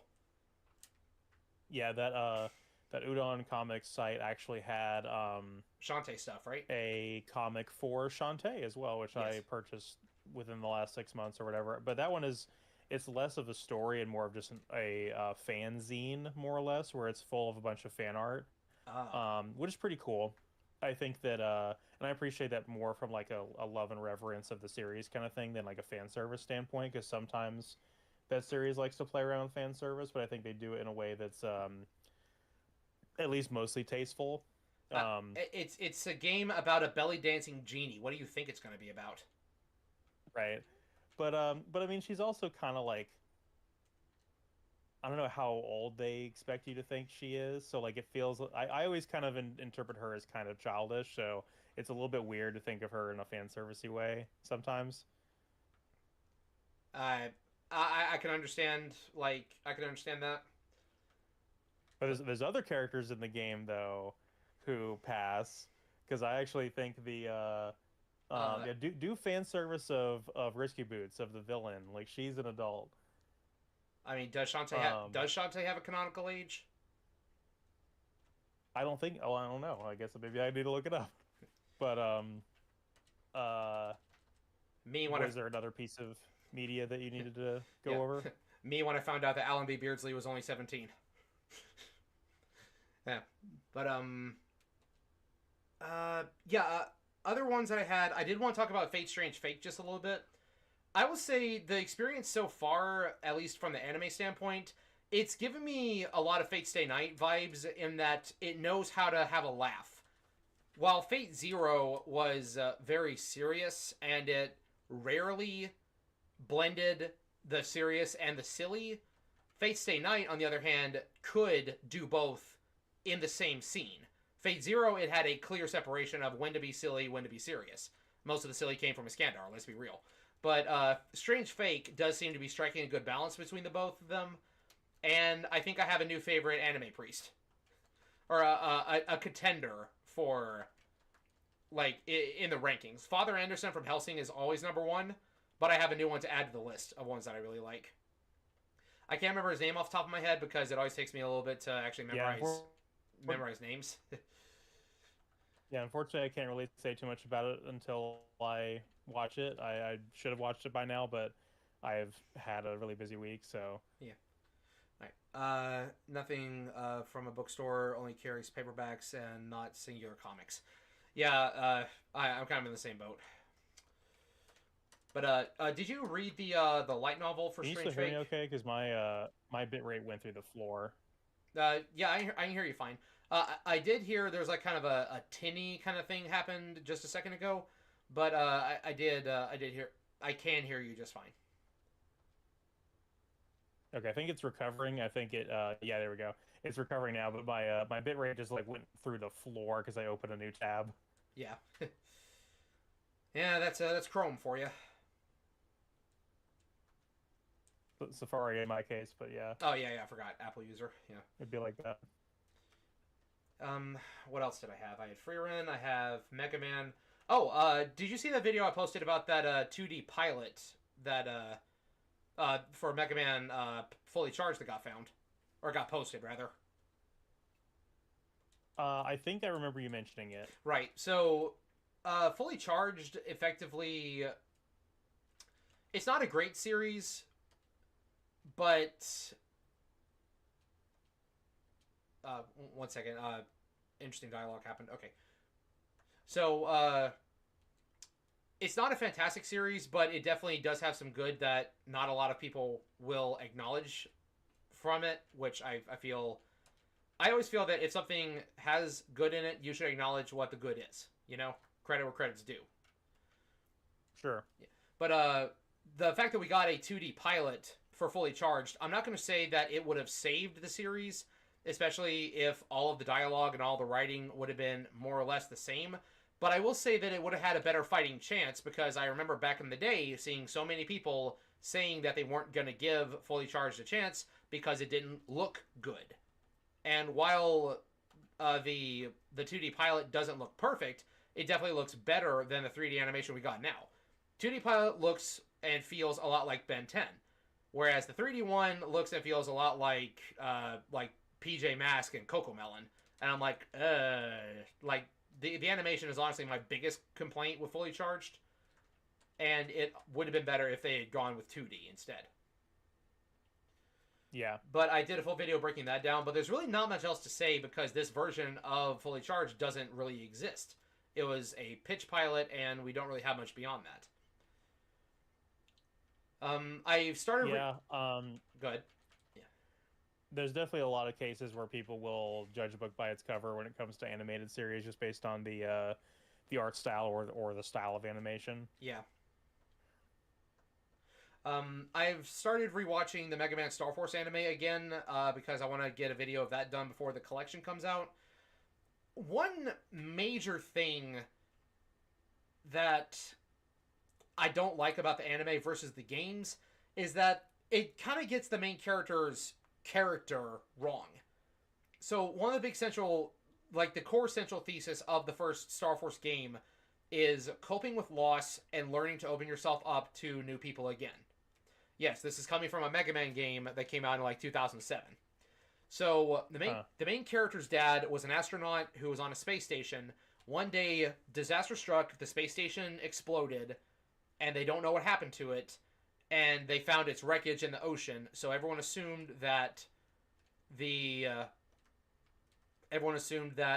astronaut and the entire crew of the shuttle or of the space station was dead.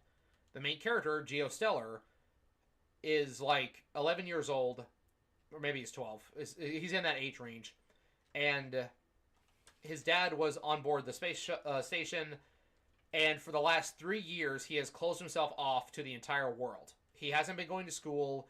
He is completely isolating himself, going through depression. He is very much taking up the stance of, I can't get hurt by losing people if I don't let people close to me. And one of the core mechanics of the game is that friends are power. You have this mechanic called brother bands, where the more friends you have, the more powerful you become. So the entire thesis of the game is him learning to open himself up to other people again after suffering such a major loss. Whereas in the anime, his depression is not as on display. He's not as down as he is in the games. He seems like bothered that his dad is gone, but I'm not going to say that he is completely mopey-dopey in the games. I mean, obviously, yes, he's depressed, but he's not emo. That's not the word I'd use to describe him. I remember so many people like joking on him back in the day, saying that Geo was too emo for them. And like there's just a lot of hostility towards the Mega Man RPGs at the time. But Star Force has gotten like a lot more appreciation now because it displays such a like a real world issue and something that a lot of people can relate to, you know, coping with loss. And the anime just doesn't convey it as well as the game did. And I feel like that does a major disservice to the character and to the entire like crux of the story, especially when you get into Star Force 2 when one of the main antagonists, the rival character, is the opposite in that he completely isolates himself and he lashes out at anybody, and his entire premise is loneliness. There's a scene where the rival comes back after being beaten by you twice, and now he has grown even stronger, and his loneliness is now personified as a literal barrier that separates him from others, and you can't break through it, and he just completely destroys you in that fight. And I always viewed it as Rogue is like a dark mirror to what Mega Man or Geostellar could have been if he had decided to not open his heart to others. If he had gained power but remained closed off, this is what he would have become. You know, like, and that's why I feel that them getting his character right is important. Now, the second half of the anime does handle Rogue a bit differently than the games did as well. Like, there's a lot to unpack there, but that's for a different time. It just, it doesn't. I'm not gonna say it objectively makes the anime worse, but I would say it's definitely not the definitive version of the events and of the characters, if that makes sense. Yeah, it makes a lot of sense, and it does seem like definitely a shame because that's a really cool premise, and it actually kind of reminds me a little bit of. Well, I'm kind of a sucker for, you know, stories where a character has got some emotional baggage they need to work out, and they do work it out over a period of time. But that concept almost reminds me a little bit of Evangelion with the concept of the AT field, where it's like the AT field is literally the emotional barrier between two people that prevents them from really knowing each other. And it's like that's a really abstract concept, but they use it as like a literal physical force field. It's really interesting. So I feel like you just gave me a piece of lore for the Star Force iceberg I'm working on. The indie proof is an AT field. So Rogue gets this power to create barriers because of his loneliness, because he is unwilling to connect with others. Yeah, It literally, it's the same concept as the AT field in Evangelion. that's kind of awesome. But you know, that doesn't surprise me at all, considering that there's been a lot of other references done in the games and the anime. So that thank you for that. I'll have to remember that. Sir Isaac, you're in the Discord. I'm counting on you to remember that. If you're still in chat, if I when I start asking for submissions for the iceberg again, I'm counting on you to remind me of that. Real quick, if you want to read chat, I'm gonna grab water real quick. All right. Yeah, my chat's all caught up over here. So this is the Freeze Man scenario. Anyone who's played Battle Network 2 will remember this is probably the worst part of the game. But I did the smart thing, and I went and got the gate keys and unlocked the portals before I began this, so my backtracking will not be nearly as bad once I actually get it underway.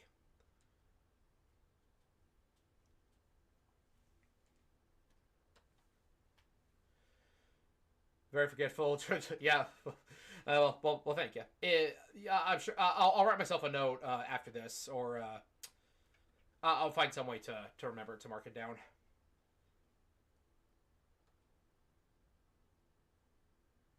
Might put it under a collective entry, like references to other anime kind of thing.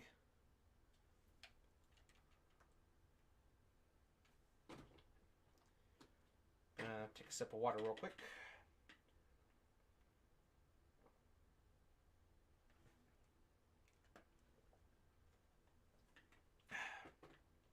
Make sure you're all hydrating out there.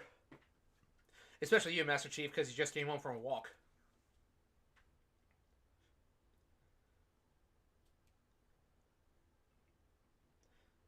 Yeah, I should probably go on walks more often. Reportedly, we're supposed to be getting some snow next week. I kind of hope not, because we actually have we got an event plan that we're gonna do on Saturday. Bree and I are gonna go to the next town over and have a date. We like to do that. We'll just take a ride to the. It's the same town that's got that comic store. We'll just make a day out of it, and it's not every week or every. Sometimes not every month that we even have like off days on the same day, so we can't always do that. She can't really ask. Right, I'm back. Oh, I needed hello. water badly. Yeah. What I tell you at the start of the stream, I said make sure you got your water bottle. Yeah. No, I finished my water. I needed more. Is the problem? Yeah. Well, good on you for hydrating. Yeah. So a funny thing that I'm doing right here in the game is I'm visiting a BBS board to look for information on what's going on the internet. Because remember, this is Battle Network. The game takes place in the internet, and we have bulletin board systems that are like literal message boards. You can walk up to it and write on it, and then you check back later to see if someone else wrote on it. That's awesome. Yeah. I was on some forums back in the day in the early 2000s, but I don't know if any of them were a bulletin board system. I've heard there is a difference between forums and BBSs, but I was on. I couldn't tell you what the difference was. Yeah, I was on some specific forums back in the day. Jamie is in chat. Hello, Jamie. So you want me to go ahead with one of mine now? Yes. I think I have one more. Let me double check my notes right quick. I didn't have a lot, especially since I can't elaborate too much on Strange Fake, but let me just go ahead and get mine pulled up just so I'm ready for it. But yeah, go ahead with yours. So I didn't take any notes or anything, so I'm going to be kind of going off the cuff here, but so I am continuing my sort of DC curiosity that we've talked about over a couple of streams. Oh yeah, so, yeah. I mentioned that I read All Star Superman, and one of my good friends decided to gift me another Superman comic series hardback for Christmas. I remember you sending me a picture of And that one. Yeah. yeah, so I now have Superman Birthright to read, and this was one that like her brother is a really, really big comic nut and is very, very particular about the DC media that he likes. And so when she asked him for a recommendation, and apparently he went on a whole tangent about why this was appropriate for me based on me enjoying All-Star Superman. So I was like, okay, I'm gonna take his word for it. I think I fully expect that to be um, something I will enjoy when I get around to it. But here we are at January 2026. The first month of the year has not even ended yet, and I've already beaten 2 games. So we're off to a good start. And the first game that I beat this year, funny enough, we already brought it up, was the newest Shantae. There you go. So I played and beat uh, the what is technically Shantae 1.5. It's Shantae Advance, which is a new game that was made from. It's kind of like a rebuild of like a scrapped build for a GBA sequel to Shantae because the original Yeah. Shantae was Game Boy Color. So this is what we're And hoping will happen with Mega Man Legends 3, because even if the original prototype doesn't exist, we are hoping that that enough framework of it exists that we can get the a game that is the third entry. yeah, and even if it was built entirely from the ground up, it was still it's basically like a demake almost, where it's like it is a new game made for an old console. Yes. So uh, Shantae Advance was actually released through limited run as a reproduction cart. Yes. So you could buy a physical GBA cart of this, and it would play in a GBA, which is really really cool. And that's how I originally got it. But then they later released it on consoles as well. So I actually beat it on the PS4 version. Um, the only difference between the GBA and the PS4 version is the console versions have uh, the ability to play with HD menus and character portraits, but the game itself is still entirely um, GBA sprites and GBA sound font and everything. Right. And in terms of the game itself, it was pretty good. Good. Good. I would say it's pretty middle of the road in terms of my enjoyment of the series. It's not my favorite. It's definitely not my least favorite either. It has some of the modern sensibilities of the series where it is more balanced and less punishing than the first 2 games. But it doesn't have all of. It's not like a crazy open-ended Metroidvania like Shantae Seven Sirens was. The formula of the game is kind of like each chapter has like a town, a stage with enemies that's open-ended, and then like a dungeon within that stage, and you repeat that same formula for like 4 chapters. Yes. And the cool thing about the stages is there's like two planes, a foreground and a background you can jump back and forth between, like Virtual Boy Wario Land, if you Yeah. know what I'm talking about. That's exactly the reference I was going to make. It was just taking me a second to Yeah, remember which game it was. Yeah. yeah. So that adds a really nice level of complexity to the stages because they basically end up being 2 stages in one, and you find a switch somewhere in each stage that rotates the orientation of the foreground and the background. So now they are lined up in a different orientation with each other, and you can access different areas of the stage that way. It's a really, really cool mechanic for such a simplistic game. And I I have to admit it is a little bit hard to go backwards from what they did in Seven Sirens because in Seven Sirens some of the transformation powers you could use with just dedicated buttons. So, for example, as you know from the other games, like the monkey transformation lets you climb walls, Right. Right. uh, but you'd have to manually hold the button down and transform into the monkey to start climbing walls. In this game, I'm sorry, in Seven Sirens, you could just tap the like L2 and do a dash, and automatically transform into the newt, which is the transformation that lets you climb walls in that game. So the movement is like way better because you don't have to wait for the transformations to go through. Yeah. But in Sharante Advance, the new slash old one, they revert back to having to hold the button down to do the transformation. So it's a more primitive gameplay system. They don't implement too many new quality of life systems, but it was definitely a good time. I enjoyed it quite a bit. Um, I got about 8 hours of content from it, which is quite a lot for such a simple little game, Yeah. and I do recommend it. Good. Good.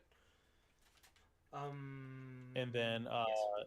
the next thing I beat, which I beat what on Tuesday of last week it was, um, is the first game that I have beaten on the Steam Deck.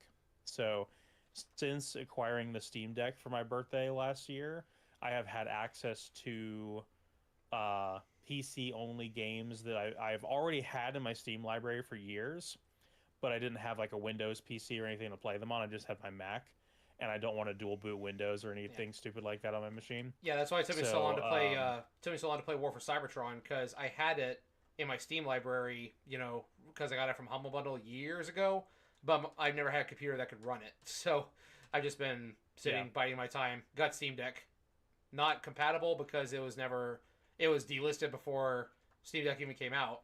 It will still play though. I just have to finagle it a little bit. Okay, yeah, let's do yeah, it. yeah. So, I played and beat the original Deus Ex from 2000. Uh, a I mentioned earlier that the video I'm working on about 2016 is going to talk about Mankind Divided, which is technically the fourth Deus Ex game. But this is the original. I have played a fair bit of it on the PS2 port of it, but the PC version is highly superior because it's a very mechanically complex game with a lot of keyboard functions, and it really is meant for PC. Uh, Playing it on the Steam Deck, I had to improvise a lot of the key bindings to make it work, and it worked for a good 2/3 of the game. But how I actually beat it, and like when I binged it to completion, I actually had Set it up I on your had dock and my plug in your keyboard and mouse and all that. yes, Yep. so I had to actually USB a keyboard and mouse up to it, and it played exactly like it would on PC, and it played great. Um, uh, where do I even begin with this game? It is so I think I've told you many times before about the immersive sim genre and how it's my favorite, one of my favorite genres of games. And I feel like if I had to make a immersive sim ranking system, I would rank the original Deus Ex right below Dishonored, which is my favorite immersive sim. Um, and the two games actually have a lot in common with each other because the the guy who was one of the lead designers on Deus Ex is the director of Dishonored. His name is Harvey Smith, Right. and he's one of the creative directors at Arcane Studios that made that game. And so there's a lot of very little things that they have in common with each other. So every stage is kind of like an open hub world that you get dropped into. Usually there's like a friendly NPC character that brings you to these levels. In Deus Ex, it's Jock the helicopter pilot, and in Dishonored, it's Samuel the boatman who ferries you to each level. And the way you go throughout these levels is very similar because it's sort of these like open-ended sandboxes you can kind of play around in where you can talk to NPC characters and do a couple little side quests, but you have some main objectives that you're working on. Um, Buildings are all like real buildings. Like when you go into a building, it's not like a loading screen and then you keep, and then you're stuck in there. You can jump out of windows and smash windows and pick locks and get around and stuff like that. And there's like little things that were taken out of the Deus Ex series when they did Human Revolution, when they did the prequel, such as like melee combat and the ability to swim.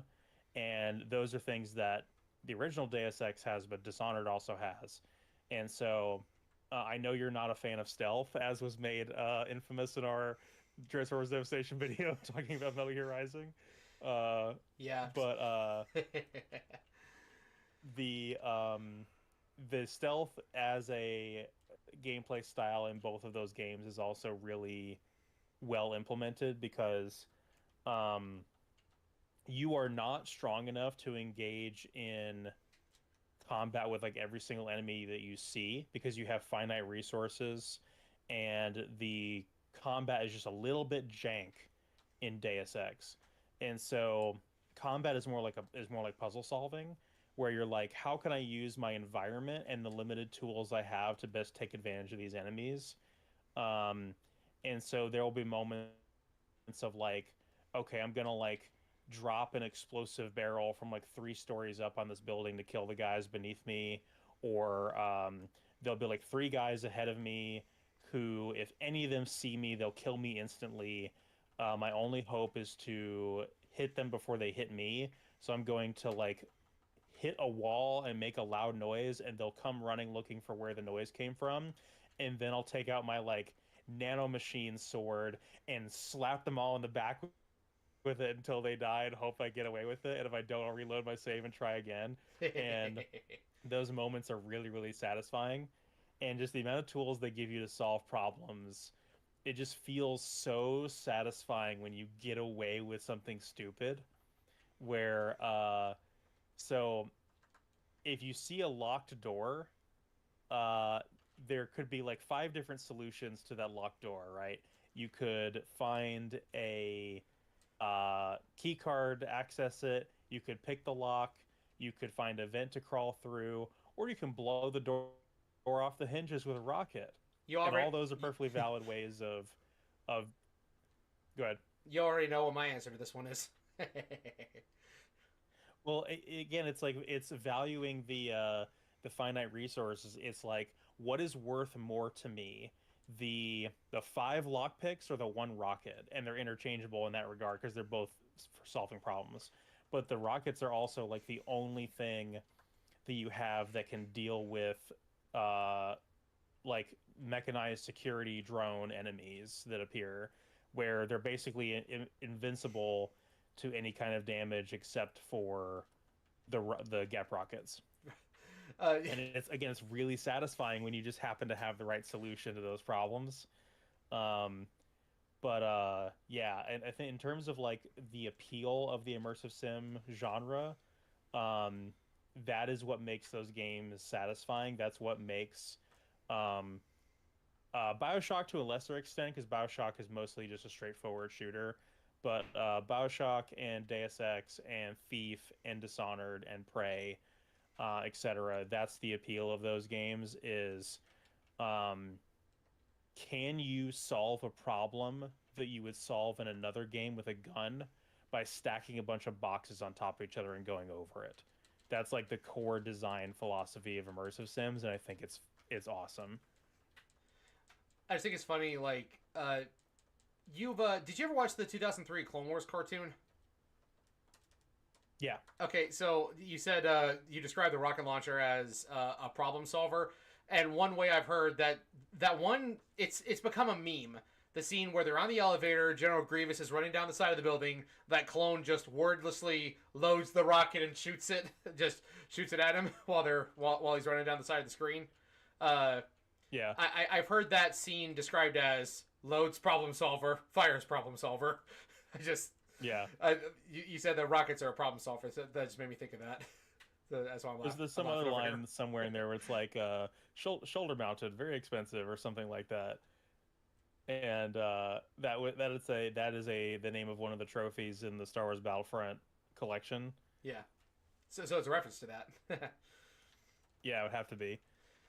It, But it makes me think about that the Nightfall level of Halo Reach when June hands you the magazine full of rifle rounds.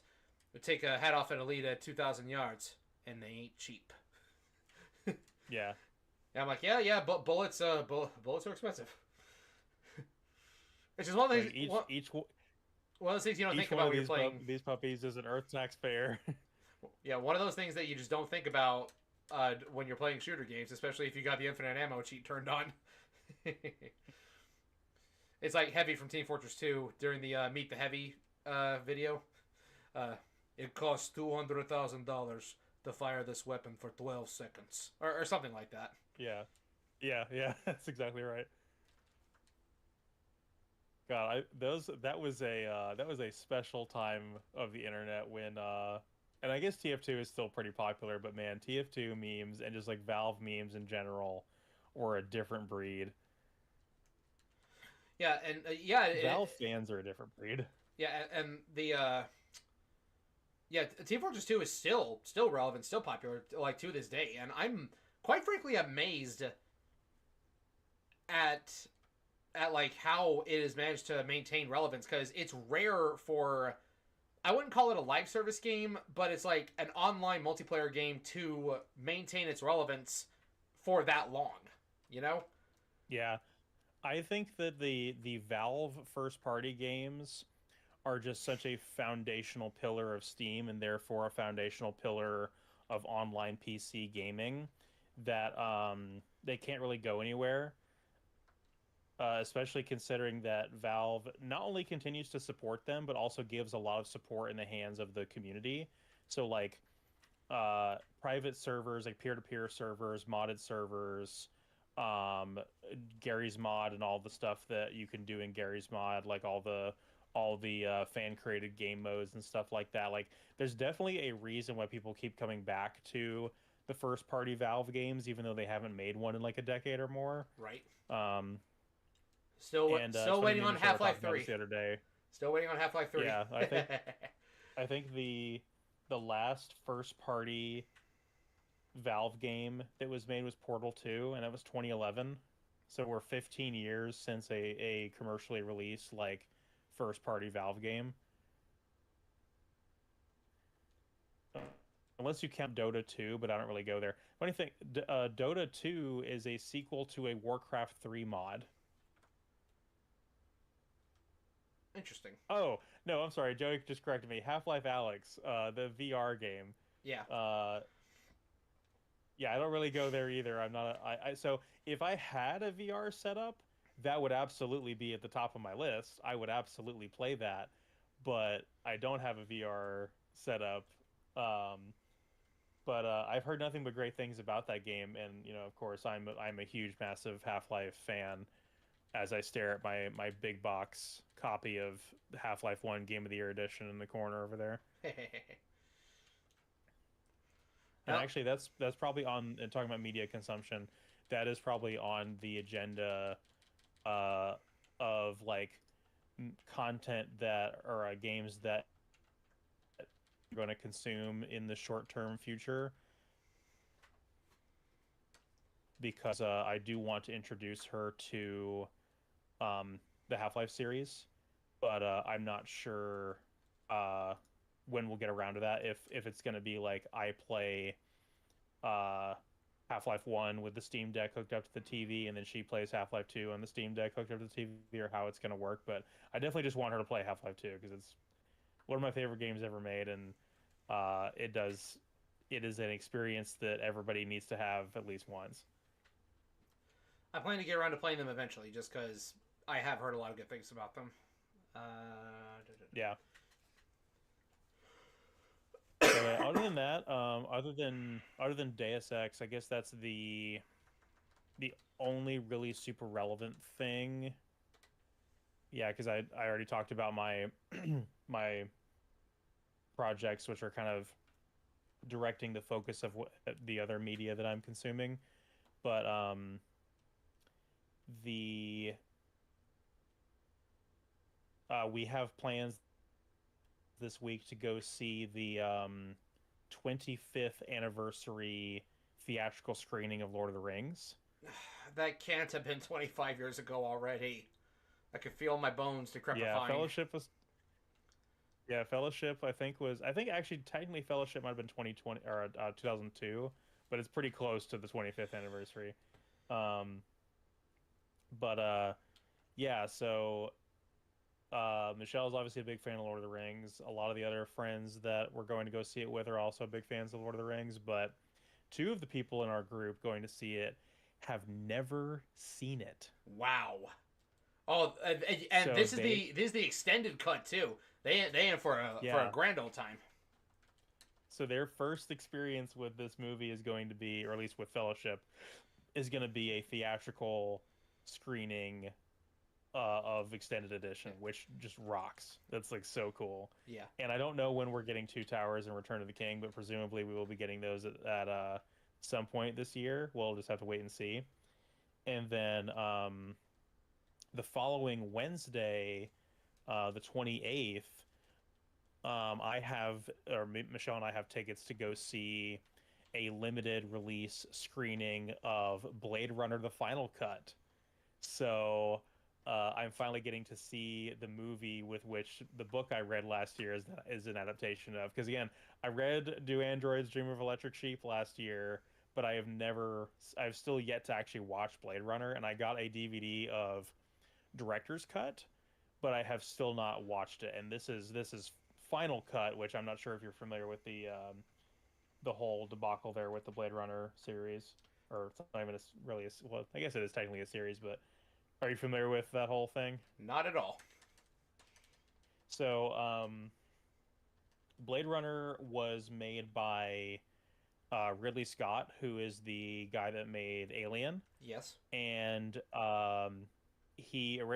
was originally released in 1982, but the theatrical cut had a lot of studio executives meddling, and so um, the studio execs got what they call final cut, which is they got to make changes to the movie after it was essentially finished, and they added a bunch of things that people didn't like. So there's a like narration monologue, like there's like a noir style monologue over the story by Harrison Ford, who plays the main character, Yeah, and I knew Harrison Ford was in it's it. bad. Really? Uh, yeah, most people do not like the narration that he did, and I don't know if movies even had like test screenings back then or anything like that, but this was very much like a focus group tested thing, like, oh, the chart says we need this narration, and the studio executives were wrong, and people didn't like it, so the movie was kind of a flop, but it had kind of a cult fan base, and so a decade later in 1992, Ridley Scott was like, okay, well, I am going to do my own cut of the movie and re-release it as the director's cut. But it turns out that it wasn't actually him that made these changes that constituted the director's cut. So they removed the narration, but it still technically was not his like perfect vision of the movie.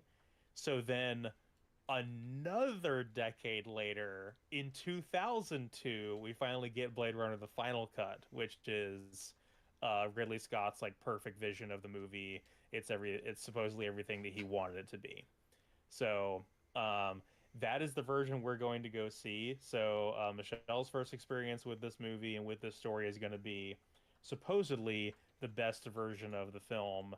I would still like to compare the other versions and kind of decide for myself which one I prefer, but a lot of people make the argument that Final Cut is the best one, and I've heard some people that are like, Final Cut adds things that are not necessarily necessary, and the director's cut is fine as it is.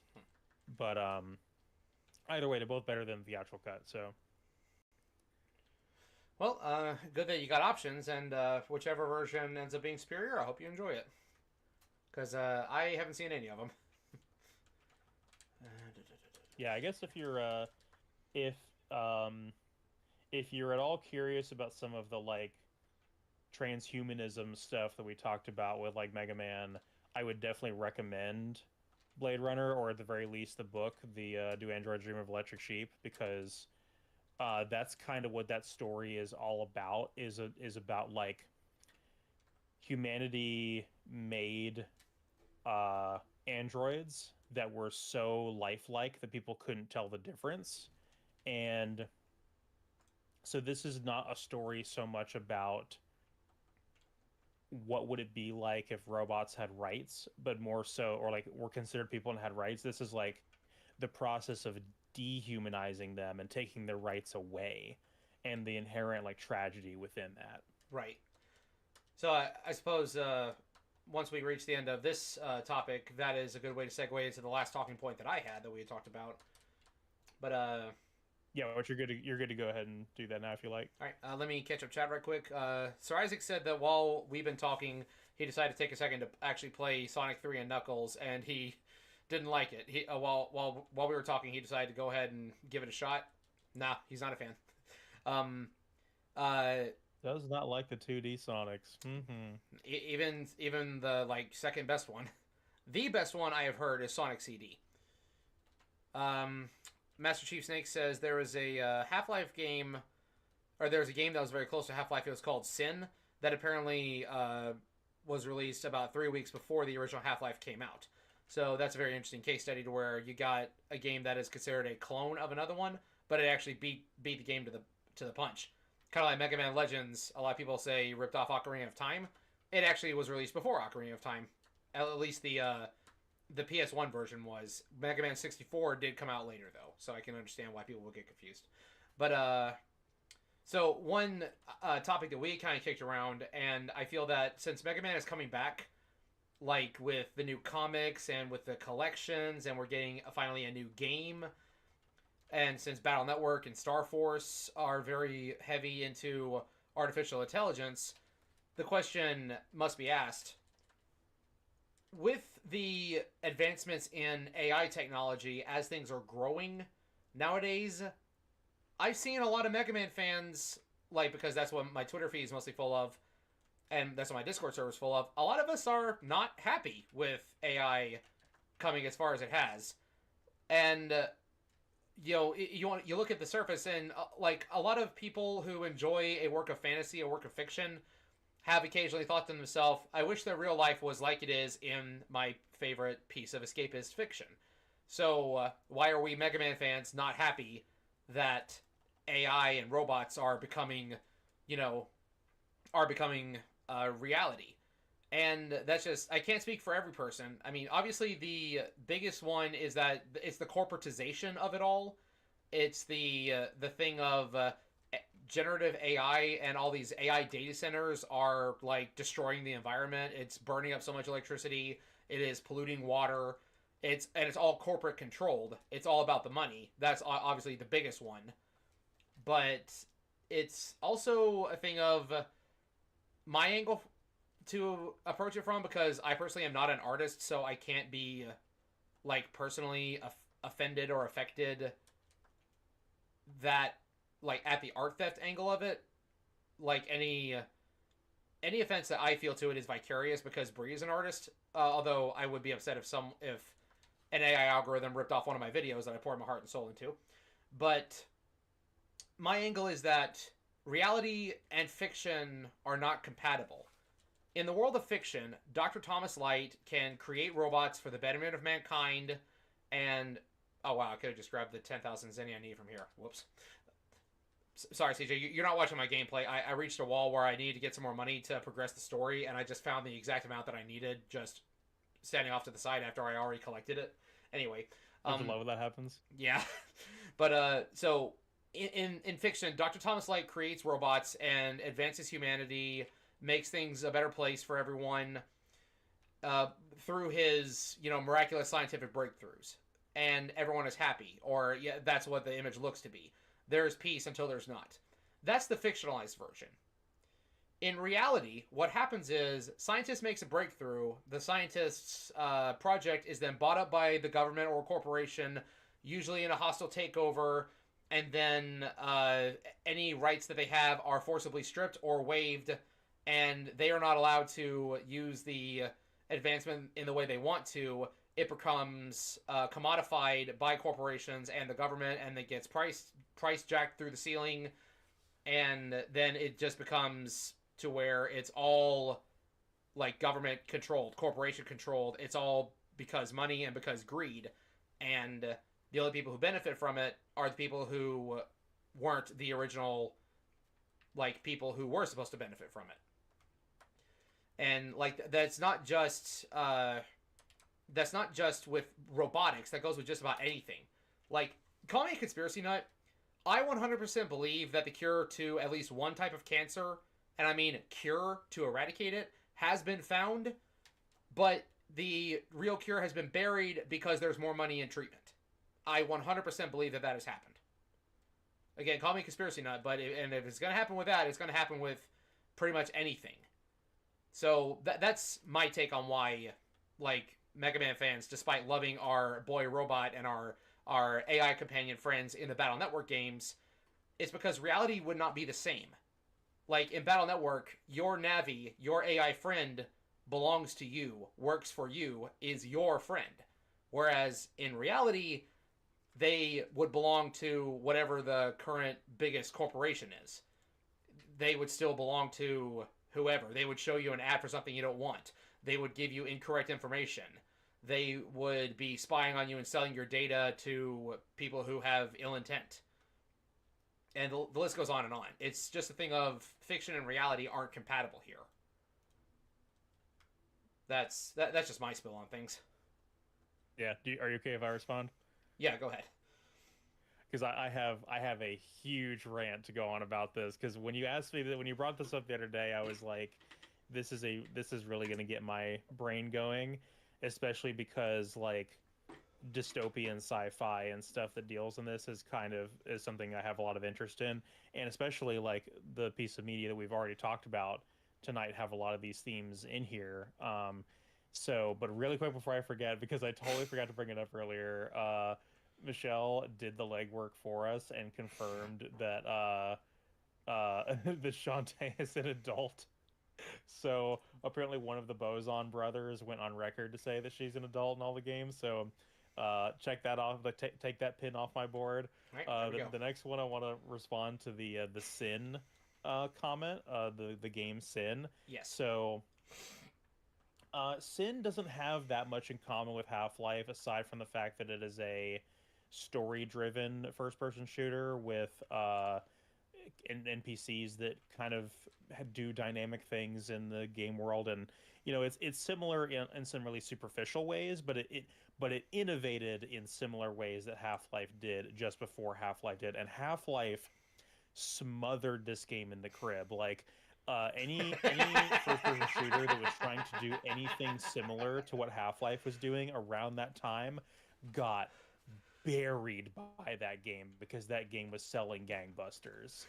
And so that's just the reputation that Half-Life did. But the irony of this is that there was an attempt at a sequel to Sin called Sin Episodes Emergence that was in the mid-2000s, and it is one of the only non-Valve games to be made on the Source engine. So it is actually made with Half-Life 2's engine. While being a non-Valve game. It's really funny. And if you look at it, it does kind of look like a really uncanny Half-Life 2 mod. It's really funny in that regard. So it was kind of was the thing of like Sin was like, grr, stupid Half-Life stealing our thunder, blah blah blah. And then Sin Episodes Emergence comes around, it's like, please, Gaben Senpai, give us your engine. The fact that you chose the phrase "smothered it in the crib," that's just the mental image I got from that was hilarious. Yeah, I just think of a first person eye view of John Blade from Sin laying in a bed, and the G-Man comes up to him with a blanket. That's hilarious. Go to sleep now, Mr. Blade. Your time is not up yet. That was a very good impression, by the way. I think didn't he pass away? Or I think I'm thinking of Brain's voice actor passed away, not Michael Shapiro or whatever his name is that voices G-Man. I couldn't tell you. So, I want to say that Mega Man Legends versus Ocarina of Time could be seen as a comparable situation there, but you also got to ask yourself, because we already had a few Zelda games before Ocarina, like did Legends like take inspiration from those first, uh, and not a direct reference from Ocarina, but like making a 3D Zelda before the 3D Zelda even came out. Because you do got things like refractor shards, which look like rupees. You got opening treasure chests. You got finding items in holes in the wall, and so on and so forth. So Legends released before Ocarina, but you, it does seem like a similar situation. But then you ask yourself, is it really though? Because other Zelda games existed first. So Sure. Yeah, it might have been their attempt at a 3D Zelda without being necessarily an Ocarina of Time ripoff. Yeah. yeah. So it's kind of similar, but Um, not exactly. yeah, but to answer your question, I'm gonna pair up mostly what we said in DMs the other day, which is that if someone were to create a truly sentient autonomous robot that believed itself to be good and altruistic right now in our current society, I think it would be widely rejected by society. But I think the reasons why is basically the underpinnings of cyberpunk as a storytelling genre.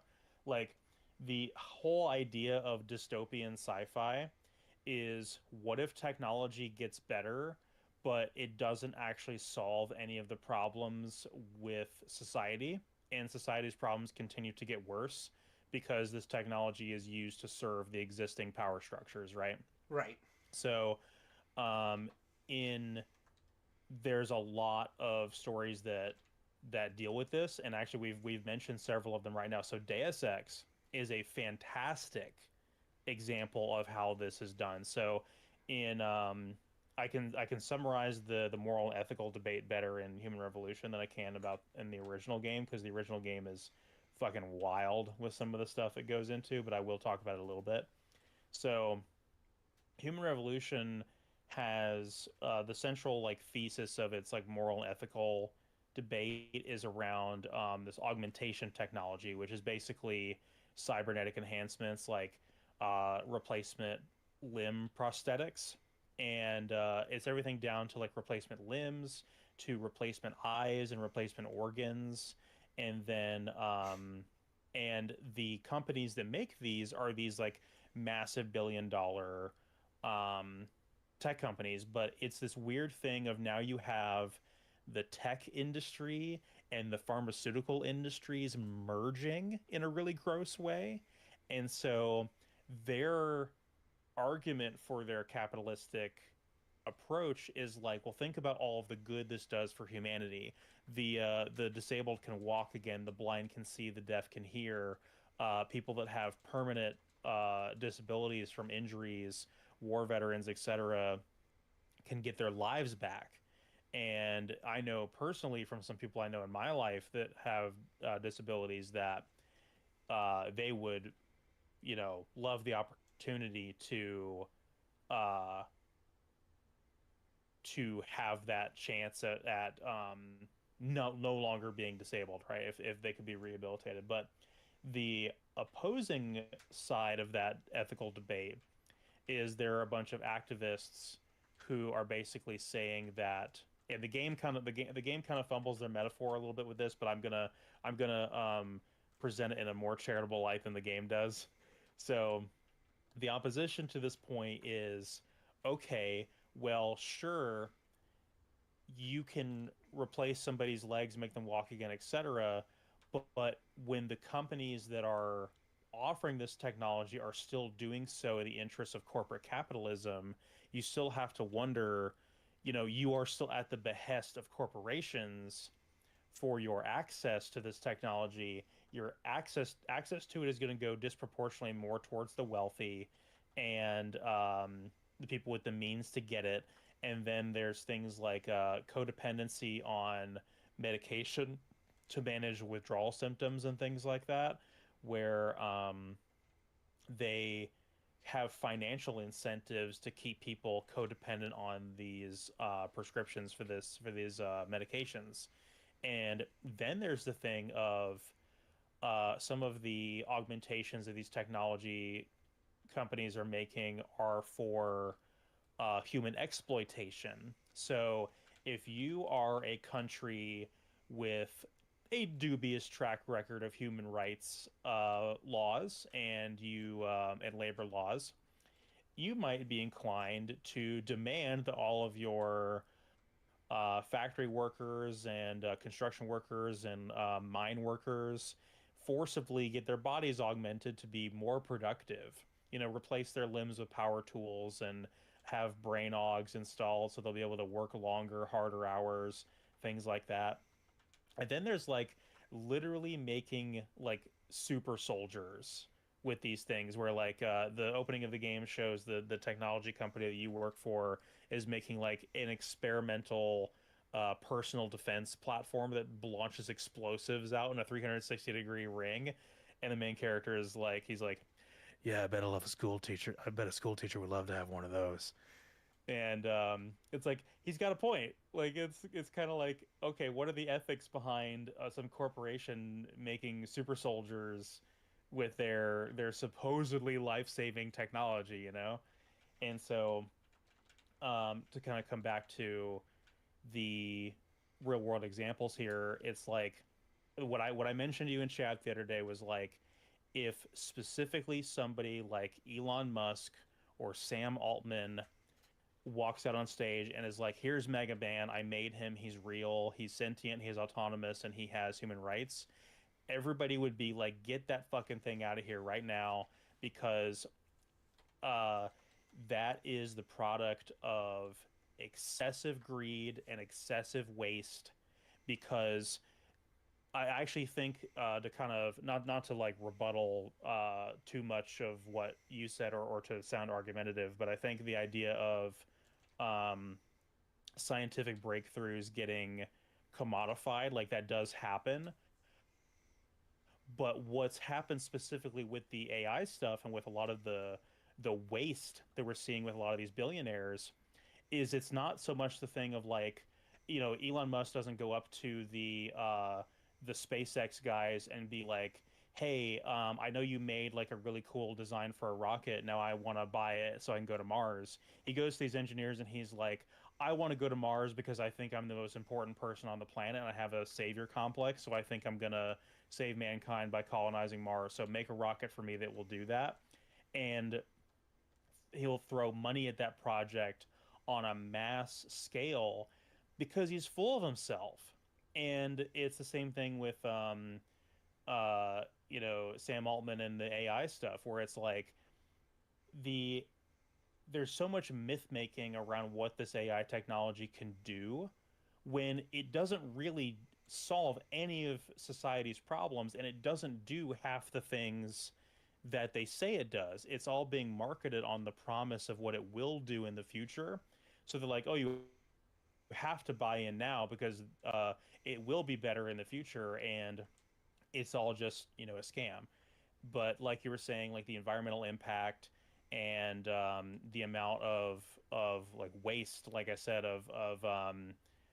uh, you know, there's we still haven't addressed the fact that during COVID, the worst viral pandemic that we've lived to see in our lifetimes, that there was still a greater transfer of wealth. The rich got richer and the poor got poorer on a scale we have never seen before. And so the people who already had all the power and all the money didn't help out people when they needed help the most. They tightened their grip and they took more from us. And people are pissed about that. They're really, really pissed about that. And so, like I said, if Elon Musk turns around and is like, "I made Mega Man," they're not going to see Mega Man as this cute, innocent hero. They're going to see him as a blunt, brutalistic, insulting waste of money and resources, and just an absolute spit in the face of all the people who still suffer in poverty, who can't afford to take care of their families, don't have access to health care, etc. So that's my take on that. Agreed, but and you also have to ask yourself the question: why is he building a robot with these kind of abilities? If it is actually meant to be Mega Man, which like Mega Man's meant to be a peacekeeper, but he does have weapons and he's incredibly powerful. Even if he doesn't arm it like we're assuming that he tries to like put weapons on him. Like, why are you building a weapon robot for this? Like, Yeah, whose agenda does that serve? yeah, Because you know, if that's a weapon in the hands of any of the global superpowers, then it is a weapon used to bully smaller, weaker nations. yeah. So yeah, that you like gave like the other half that I kind of hadn't got around to yet. It's like not only just the commodification of it, because I kind of approached that angle first because in the world of Battle Network, everyone has an AI companion, everyone has an AI friend, and when we get to like a certain point in the Mega Man series, a lot of robots are like friends and companions to humans, not necessarily owned by them, but they are like an everyday occurrence. But like that could be seen as like some kind of commodification because like where they come from, someone's got to build them. But and going another angle, just talking about the like uh like real world ramifications of eventual like AI and robot progression is even in the fictional world of Mega Man, despite how cool the games are and how much we'll have to play them, it would suck to live there in reality because the further you go down the timeline, the bleaker and darker it gets. The further things advance, the worse it gets. I mentioned this to you specifically, but I'm going to repeat it for the chat here. At least in the world of Mega Man 9, which is, classic Mega Man era, robots have an expiration date. They are considered tools, and by the time that they have fulfilled their primary function, or after a certain calendar date had passed, I don't remember exactly which one it is, like the phrasing's a little weird, it's been a while since I played it, but they are effectively sent to the scrap heap. They are told they're no longer wanted, they are scrapped. They don't really have rights. By the time the Mega Man X series rolls around, 100 years later, by the time Reploids go into full production, which is about 5 years after X was discovered, Reploids effectively are capable of the same free will and cognitive thinking that humans are capable of, so they are treated more or less as equals. And then we have a couple of really, really bad wars that wipe out the majority of humanity. And by the time we get to the Mega Man Zero series, I don't know if it's the entirety of humanity or at least just a significant portion of it. It is all relegated to a single city. Like, even if it is not like that, like I don't have an exact measurement, but it is a big enough deal that an attack on this city is seen as a threat to the survival of humanity itself. So that means that there's not a lot of humans left around. And the human settlement of Neo Arcadia takes Reploids, their so-called robotic equals, and slaughters them en masse to take their power supplies to fuel their cities. So if we progress, if we allow robots to progress, most fiction points to apocalypse happens. Like, in some way or form, like things get bad. And again, with the amount of pollution and power drain that we are seeing right now, I do feel like that is kind of an inevitable end if it is not stopped. I hate to sound like a conspiracy nut, but I've seen this happen in way too many works of fiction to believe that that doesn't have some, like, truth to it. Yeah, and like I said, I rattled off a bunch of different pieces of media that have themes like this. I think it's a very popular focus point of sci-fi in general. It's a very well explored aspect of sci-fi, but it's still very thought provoking. I think there's still a lot of room for iteration there because again, do androids dream of electric sheep? The book that Blade Runner is an adaptation of was written in 1968, before we had any idea of what this technology would be like. But I'm going to go through our message and read again which ones I mentioned. So I know I mentioned Ex Machina, which is a movie from 2014 that talks about there's like a perfectly lifelike, sentient, autonomous android made by Oscar Isaac's character, and it's more so a story about,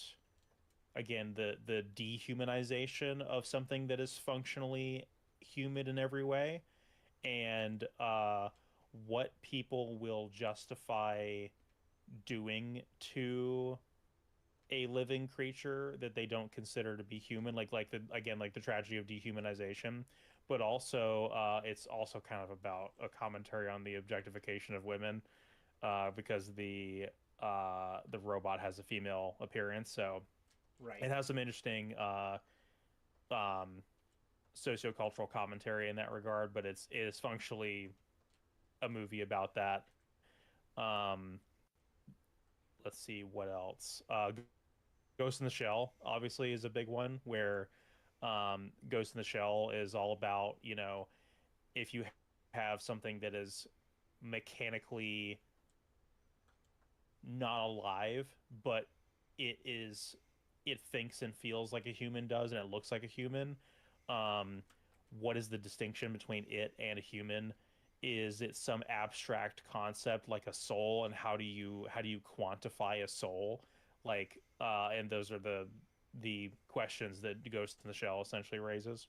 Right. And my favorite, there's a lot of different Ghost in the Shell adaptations, and they're all very, very different in tone. So between the original manga, the 1995 movie, and like Standalone Complex and all the new movies and stuff like that, they're all very, very different in tone. But I personally, and I think I'm not alone in this, like the 1995 Mamoru Oshii movie the most, and think that even though it's a little bit vague and a little bit pretentious about those themes, it is the most that's the one piece of Ghost in the Shell media where that theme is the most centralized.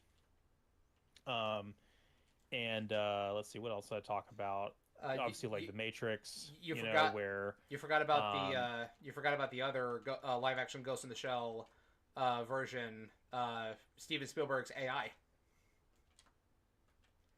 yeah, yeah, AI, artificial intelligence. I mentioned that one in our chat, and that one is also kind of God. Oh, you know what? Actually, no. Get ready for this. I'm gonna throw a little curveball at you here.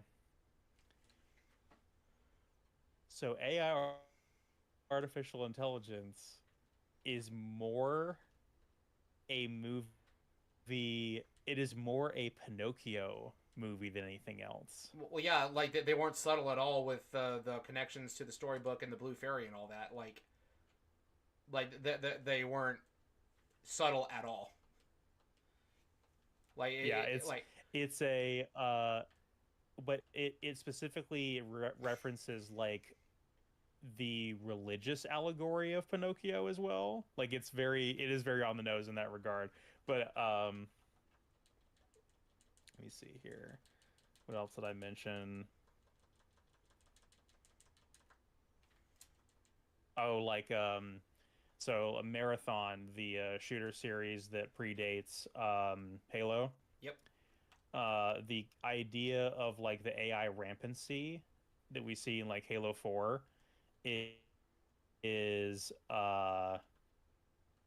it originally comes from Marathon, and I don't think it's way, way, way, way more than 8 years for the or 7 years or whatever for the AIs to start going rampant, or deteriorating, because the AIs that are on the ship called Marathon have been on there presumably for centuries. But Durandal, the title character of Marathon 2, and essentially like one of the most important characters in the whole trilogy, um, has gone mad and is trying to. His whole thing is like he thinks he's so smart that he can escape the death of the universe, but he kind of got that way because he was an incredibly intelligent creature that was forced to do incredibly mundane tasks.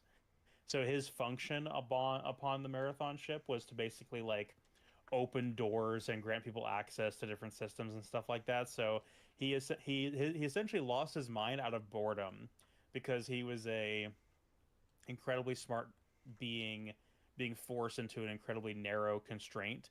and then he went mad and decided I'm going to hijack a alien super ship and go sail around the cosmos until literally the end of time, and it's pretty great. Um, God, what Near Automata.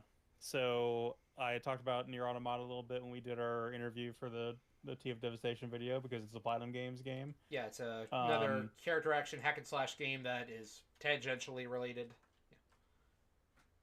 yeah, Yeah. it so without spoiling anything for like Drakengard and the first Nier and how they tie in and everything, um, Near Automata just in isolation is about like recovering what's left of humanity after they've basically all gone but extinct, and like recovering their culture and everything like that. But um, the little like hunk of junk robots that have now populated Earth are more human-like than the android characters that you play as in the game. The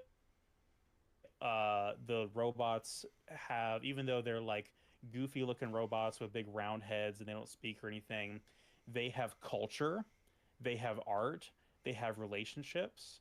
They basically have everything that we associate with humanity, except for the human form. And the androids, the 2B9S and all the Yorha androids have the human form. They have the appearance of being human, but without any of the substance. And so it's this weird reversal of like, okay, you guys are basically human um, in everything but name, and is the distinction of whether or not something is alive or something is human, like the abstract concept of humanity, is it arbitrary or is there something more to that that can manifest in something that is technically not alive? And so it's another piece of media that so everything we talked about is definitely media I would recommend consuming that talks about those themes, that sort of like transhumanism uh, concept, and then uh, the original Deus Ex as well, which I mentioned I completed, has a lot of it's a pretty insane how uh, it's pretty insane how much stuff the original Deus Ex predicted about our current society. So they talk a lot about like privacy and surveillance, and how I'm going to paraphrase the hell out of this because it's very difficult to explain. But you find out over the course of this story. So it's funny you're talking about conspiracy theories earlier, because Deus Ex is basically a story where every conspiracy theory that people believed in around this time is real. So aliens are real, the Illuminati is real, the deep state is real, etc. And so the Illuminati has an AI supercomputer that um, is tapped into a worldwide government surveillance network. And so the AI basically knows everything about every person. And it's not really that far fetched when you think about it, because I would not be, again, not to sound conspiratorial myself, but I would not be surprised. I mean, we already know that the government agencies, the security agencies, the FBI, CIA, NSA, etc., spy on people. We already know that. And so the fact that they would have like a global surveillance network is not even that far fetched. And so the idea that there's like an AI that collects data on every person on the planet is not that far fetched. And it does a lot of things like controlling news cycles and like feeding misinformation to people online to control narratives. And I'm like, oh my god, this is a little too real right now. Indeed, indeed. Yeah. So And then Joey's mentioning in chat as well, am, which I think is referencing "I have no mouth and I must scream," I which believe that's correct. That sounds right. Yeah. Yeah, so AM is the Allied Master Computer, which is the technically the protagonist of I Have No Mouth and I Must Scream. Um, I have no mouth and I must scream is a, I guess you could say, a dystopian horror novel written by Harlan Ellison. And Harlan Ellison, I talked about this a little bit in the Fist of the North Star video because it's a dystopian like post-apocalypse story. Yeah. Harlan Ellison wrote some incredibly cynical, incredibly like bitter, mean writings about like what our post-apocalypse would be like if we had nuclear war essentially. And I Have No Mouth and I Must Scream is a story about an AI that becomes so advanced that I'm looking at my jewel case. So it's so funny we mentioned it because it's sitting in. I have a jewel case for the game sitting directly next to my big box of Deus Ex and my big box of Half-Life. We're just But we're taking today, and the we're just taking a tour of CJ's game shelf. We're just talking about every single game that he's got up there. yeah, And off to the left, you'll see that just going down the list. off to the left, you'll see Transformers Devastation copy for Xbox 360 and Xbox One, and right next to that, you'll find the PS4 copy without a case but in a paper sleeve. Yeah, and directly beneath the Deus Ex big box is the IDOS trapezoid box for Final Fantasy VII. The box is a trapezoid. Anyway, yeah, for the IDOS PC port of Final Fantasy VII, it's a trapezoid style box. It's not a rectangular box. Interesting. Um, anyway, I Have No Mouth and I Must Scream is about a AI computer that like basically nuclear war happens. He causes the extinction of mankind except for like four people he keeps alive specifically to torture for the rest of time because he hates humans. And you probably have heard the copy pasta of his whole opening monologue at the beginning of the book slash game. And actually, Harlan Ellison himself does the narration of said character in the game, and um, it is a very, very, very sad, very fucked up story because it is not a story about the humans surviving this event. It is about trying to find ways to kill them to put them out of their misery because Am doesn't want them to die. He wants to keep them alive forever to torture them. And so death is better. And you're sort of trying to find ways to put them at peace. But yeah, it's crazy. It's very cynical and very very very dystopian, but it's very evocative in that way because it's so brutal in its thoughts and feelings about what our post-apocalypse would be like. But you got to be in the right mindset to stomach it for sure.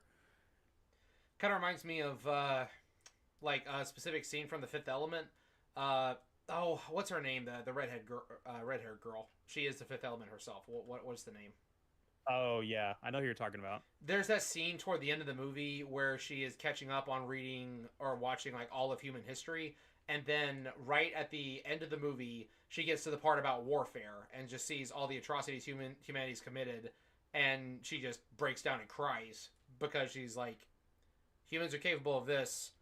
Are they worth saving? Is there a future? Like kind of a similar thing of like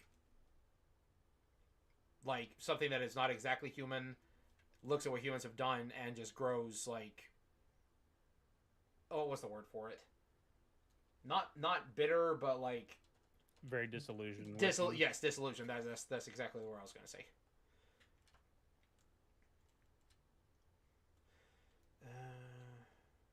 My chat filled up real quick. Let's see.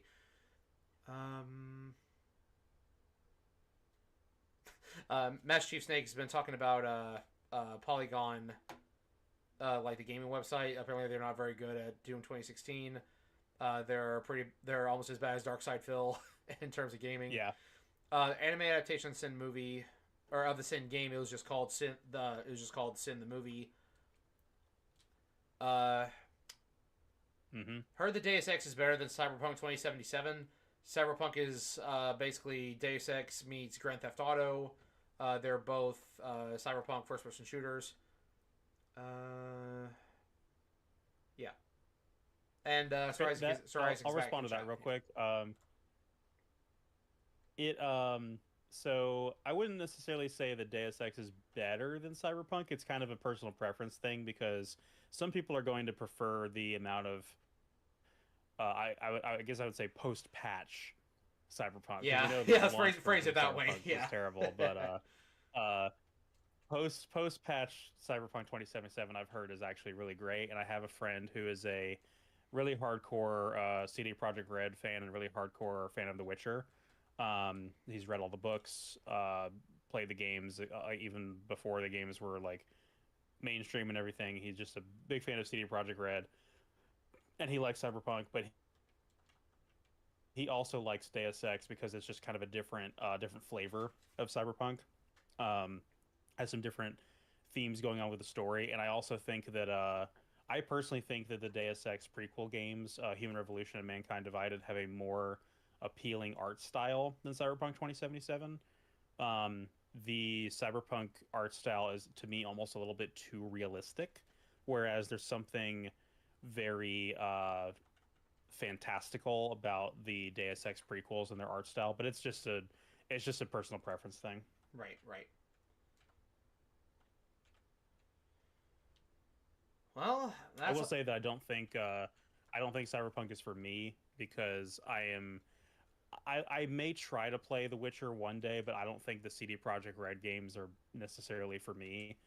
But so I'll probably always prefer the shorter, more digestible immersive sim games with Deus Ex. perfectly understandable. You got to go with what appeals to you personally. Just in the same way that even though I've heard Metal Gear Solid is a great game, I am a little hesitant to try because I don't like stealth. But Metal Gear Rising, I think, is fantastic because I love hack and slash and I like just the power fantasy and the gratuitous violence via swordplay. So that's why that one appeals to me a bit more. Yeah, I will say that I would encourage you to at least try the original Metal Gear Solid because while it is a stealth action game, the stealth part of it is actually a pretty small part of the total runtime of that game. Most of that game is a boss rush. I think you spend more time fighting bosses in that game than you do I'm sorry, you spend more time fighting bosses in that game than you do sneaking around random goons. And I think when you see the way the story is presented, especially for the games for the time period it was released in, you'll be really immersed in the setting. Yeah, I can definitely get into some boss rush games. Some anime such as Bumblego Crisis, Akira, Ghost in the Shell. Yeah, those are cyberpunk dystopian kind of adjacent. All right, about time for me to fight Magnet Man. Oh, found some mystery data. One thing I've run into with two instances uh, in this session alone. So there's this key item that you can trade called Bug Frag. One thing this game loves to do is because it's an isometric like dungeon crawling style RPG, like old school Zelda. There's like some layers, like different layers of platforms you can walk across, and they love to hide this item underneath like object in the foreground. You have to really run around and try to find it. So I think it's kind of funny that that is right there. Yeah, I found All right, well, I two. think on that note, it is probably time for me to end. We are about to hit the 3 hour mark, and I have been up since 4:30 in the morning. I feel that, and that's pretty much all the notes I wanted to hit too. So I'd say pretty successful stream today.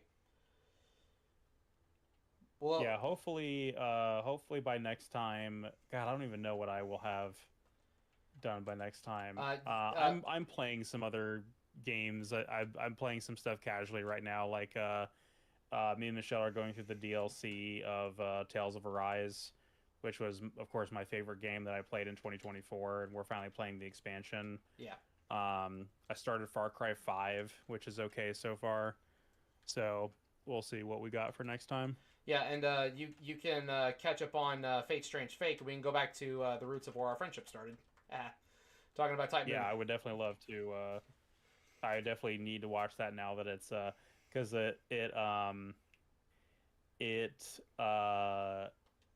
God, I guess I've just been in such denial that Strange Fake is finally like broadcasting because it was like 2 years in between, or like well, it was like a year in between two different episodes, and then they finally start making it weekly. It just it's took like them long enough. episode 1, and then a year later episode 2, and then another year later the rest of it. Yeah. Oh, and Joey's saying in chat, Final Fantasy 6. Yeah, when we do get around to playing Final Fantasy 6, I will ask for you to be there if you wish to be there. I have some really fun, over the top things planned for that. So, and we are playing the Super Nintendo version on the what is it called? The SNES Classic. We're not playing the Pixel Remaster, at least for Michelle's first time through the game. If she likes it enough to want to go back through it another time, or I might play the Pixel Remaster casually after that, and she can watch. But when we play FF6, is going to be the Super Nintendo version, original translation and everything, because I want the what that game did well to really hit with that primitive ass technology. All right. So here's the thing. Let me know when you start that, and at the same time, I'll start Final Fantasy VI on the Final Fantasy Anthology for PS1, and we'll compare notes as we go through the story. Because I've been wanting to play some more JRPGs cool. too, so we just kind of start the same game and like continue, hopefully roughly about the same pace, but two different versions of the game. Yeah, and that was actually the original version of it that I played, was the anthology version, and I could still technically play that version, but the benefit to me playing on the SNES Classic is I have save states, and I don't have CD load times. I don't think the CD load times are that bad with 6, but I know with Final Fantasy 5 on the anthology collection, they had to add these battle transition animations because of the CD load times instead of the fast SNES carts. Wow. But yeah, we'll talk about it. We'll figure it out. Yeah. All right. Well, it was a good talk with you, and that's. Go ahead. I will see you in less than a month, right? Yeah, Comic-Con. Finally. Yeah, I still gotta. Yeah, in what 3 weeks then, I guess. Something like that. I still gotta get the rest of my cosplays finished. They're coming along, but I still need a couple more pieces to finish them before everything's actually finally nailed down. So, hoping that goes well. Yeah. All right. All right, guys. Well, thank you guys so much for watching, and we will see you next time. All right. Later. Peace out. And on my end over here, I'm going to go ahead and call it quits right here, because I think this is an okay spot to save the game at. And my game recorder has been running for 3 hours, so I hope that the file that it renders is usable. Get ready for a little bit of ear noise here.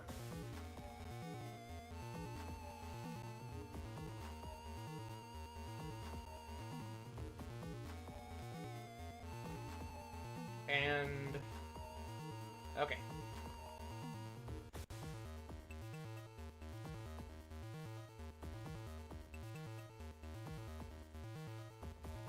And I can't do nothing about that.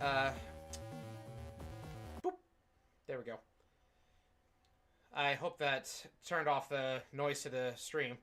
Well, thank you all for tuning in, and I'll see you guys at the next stream or video. Peace out, everybody.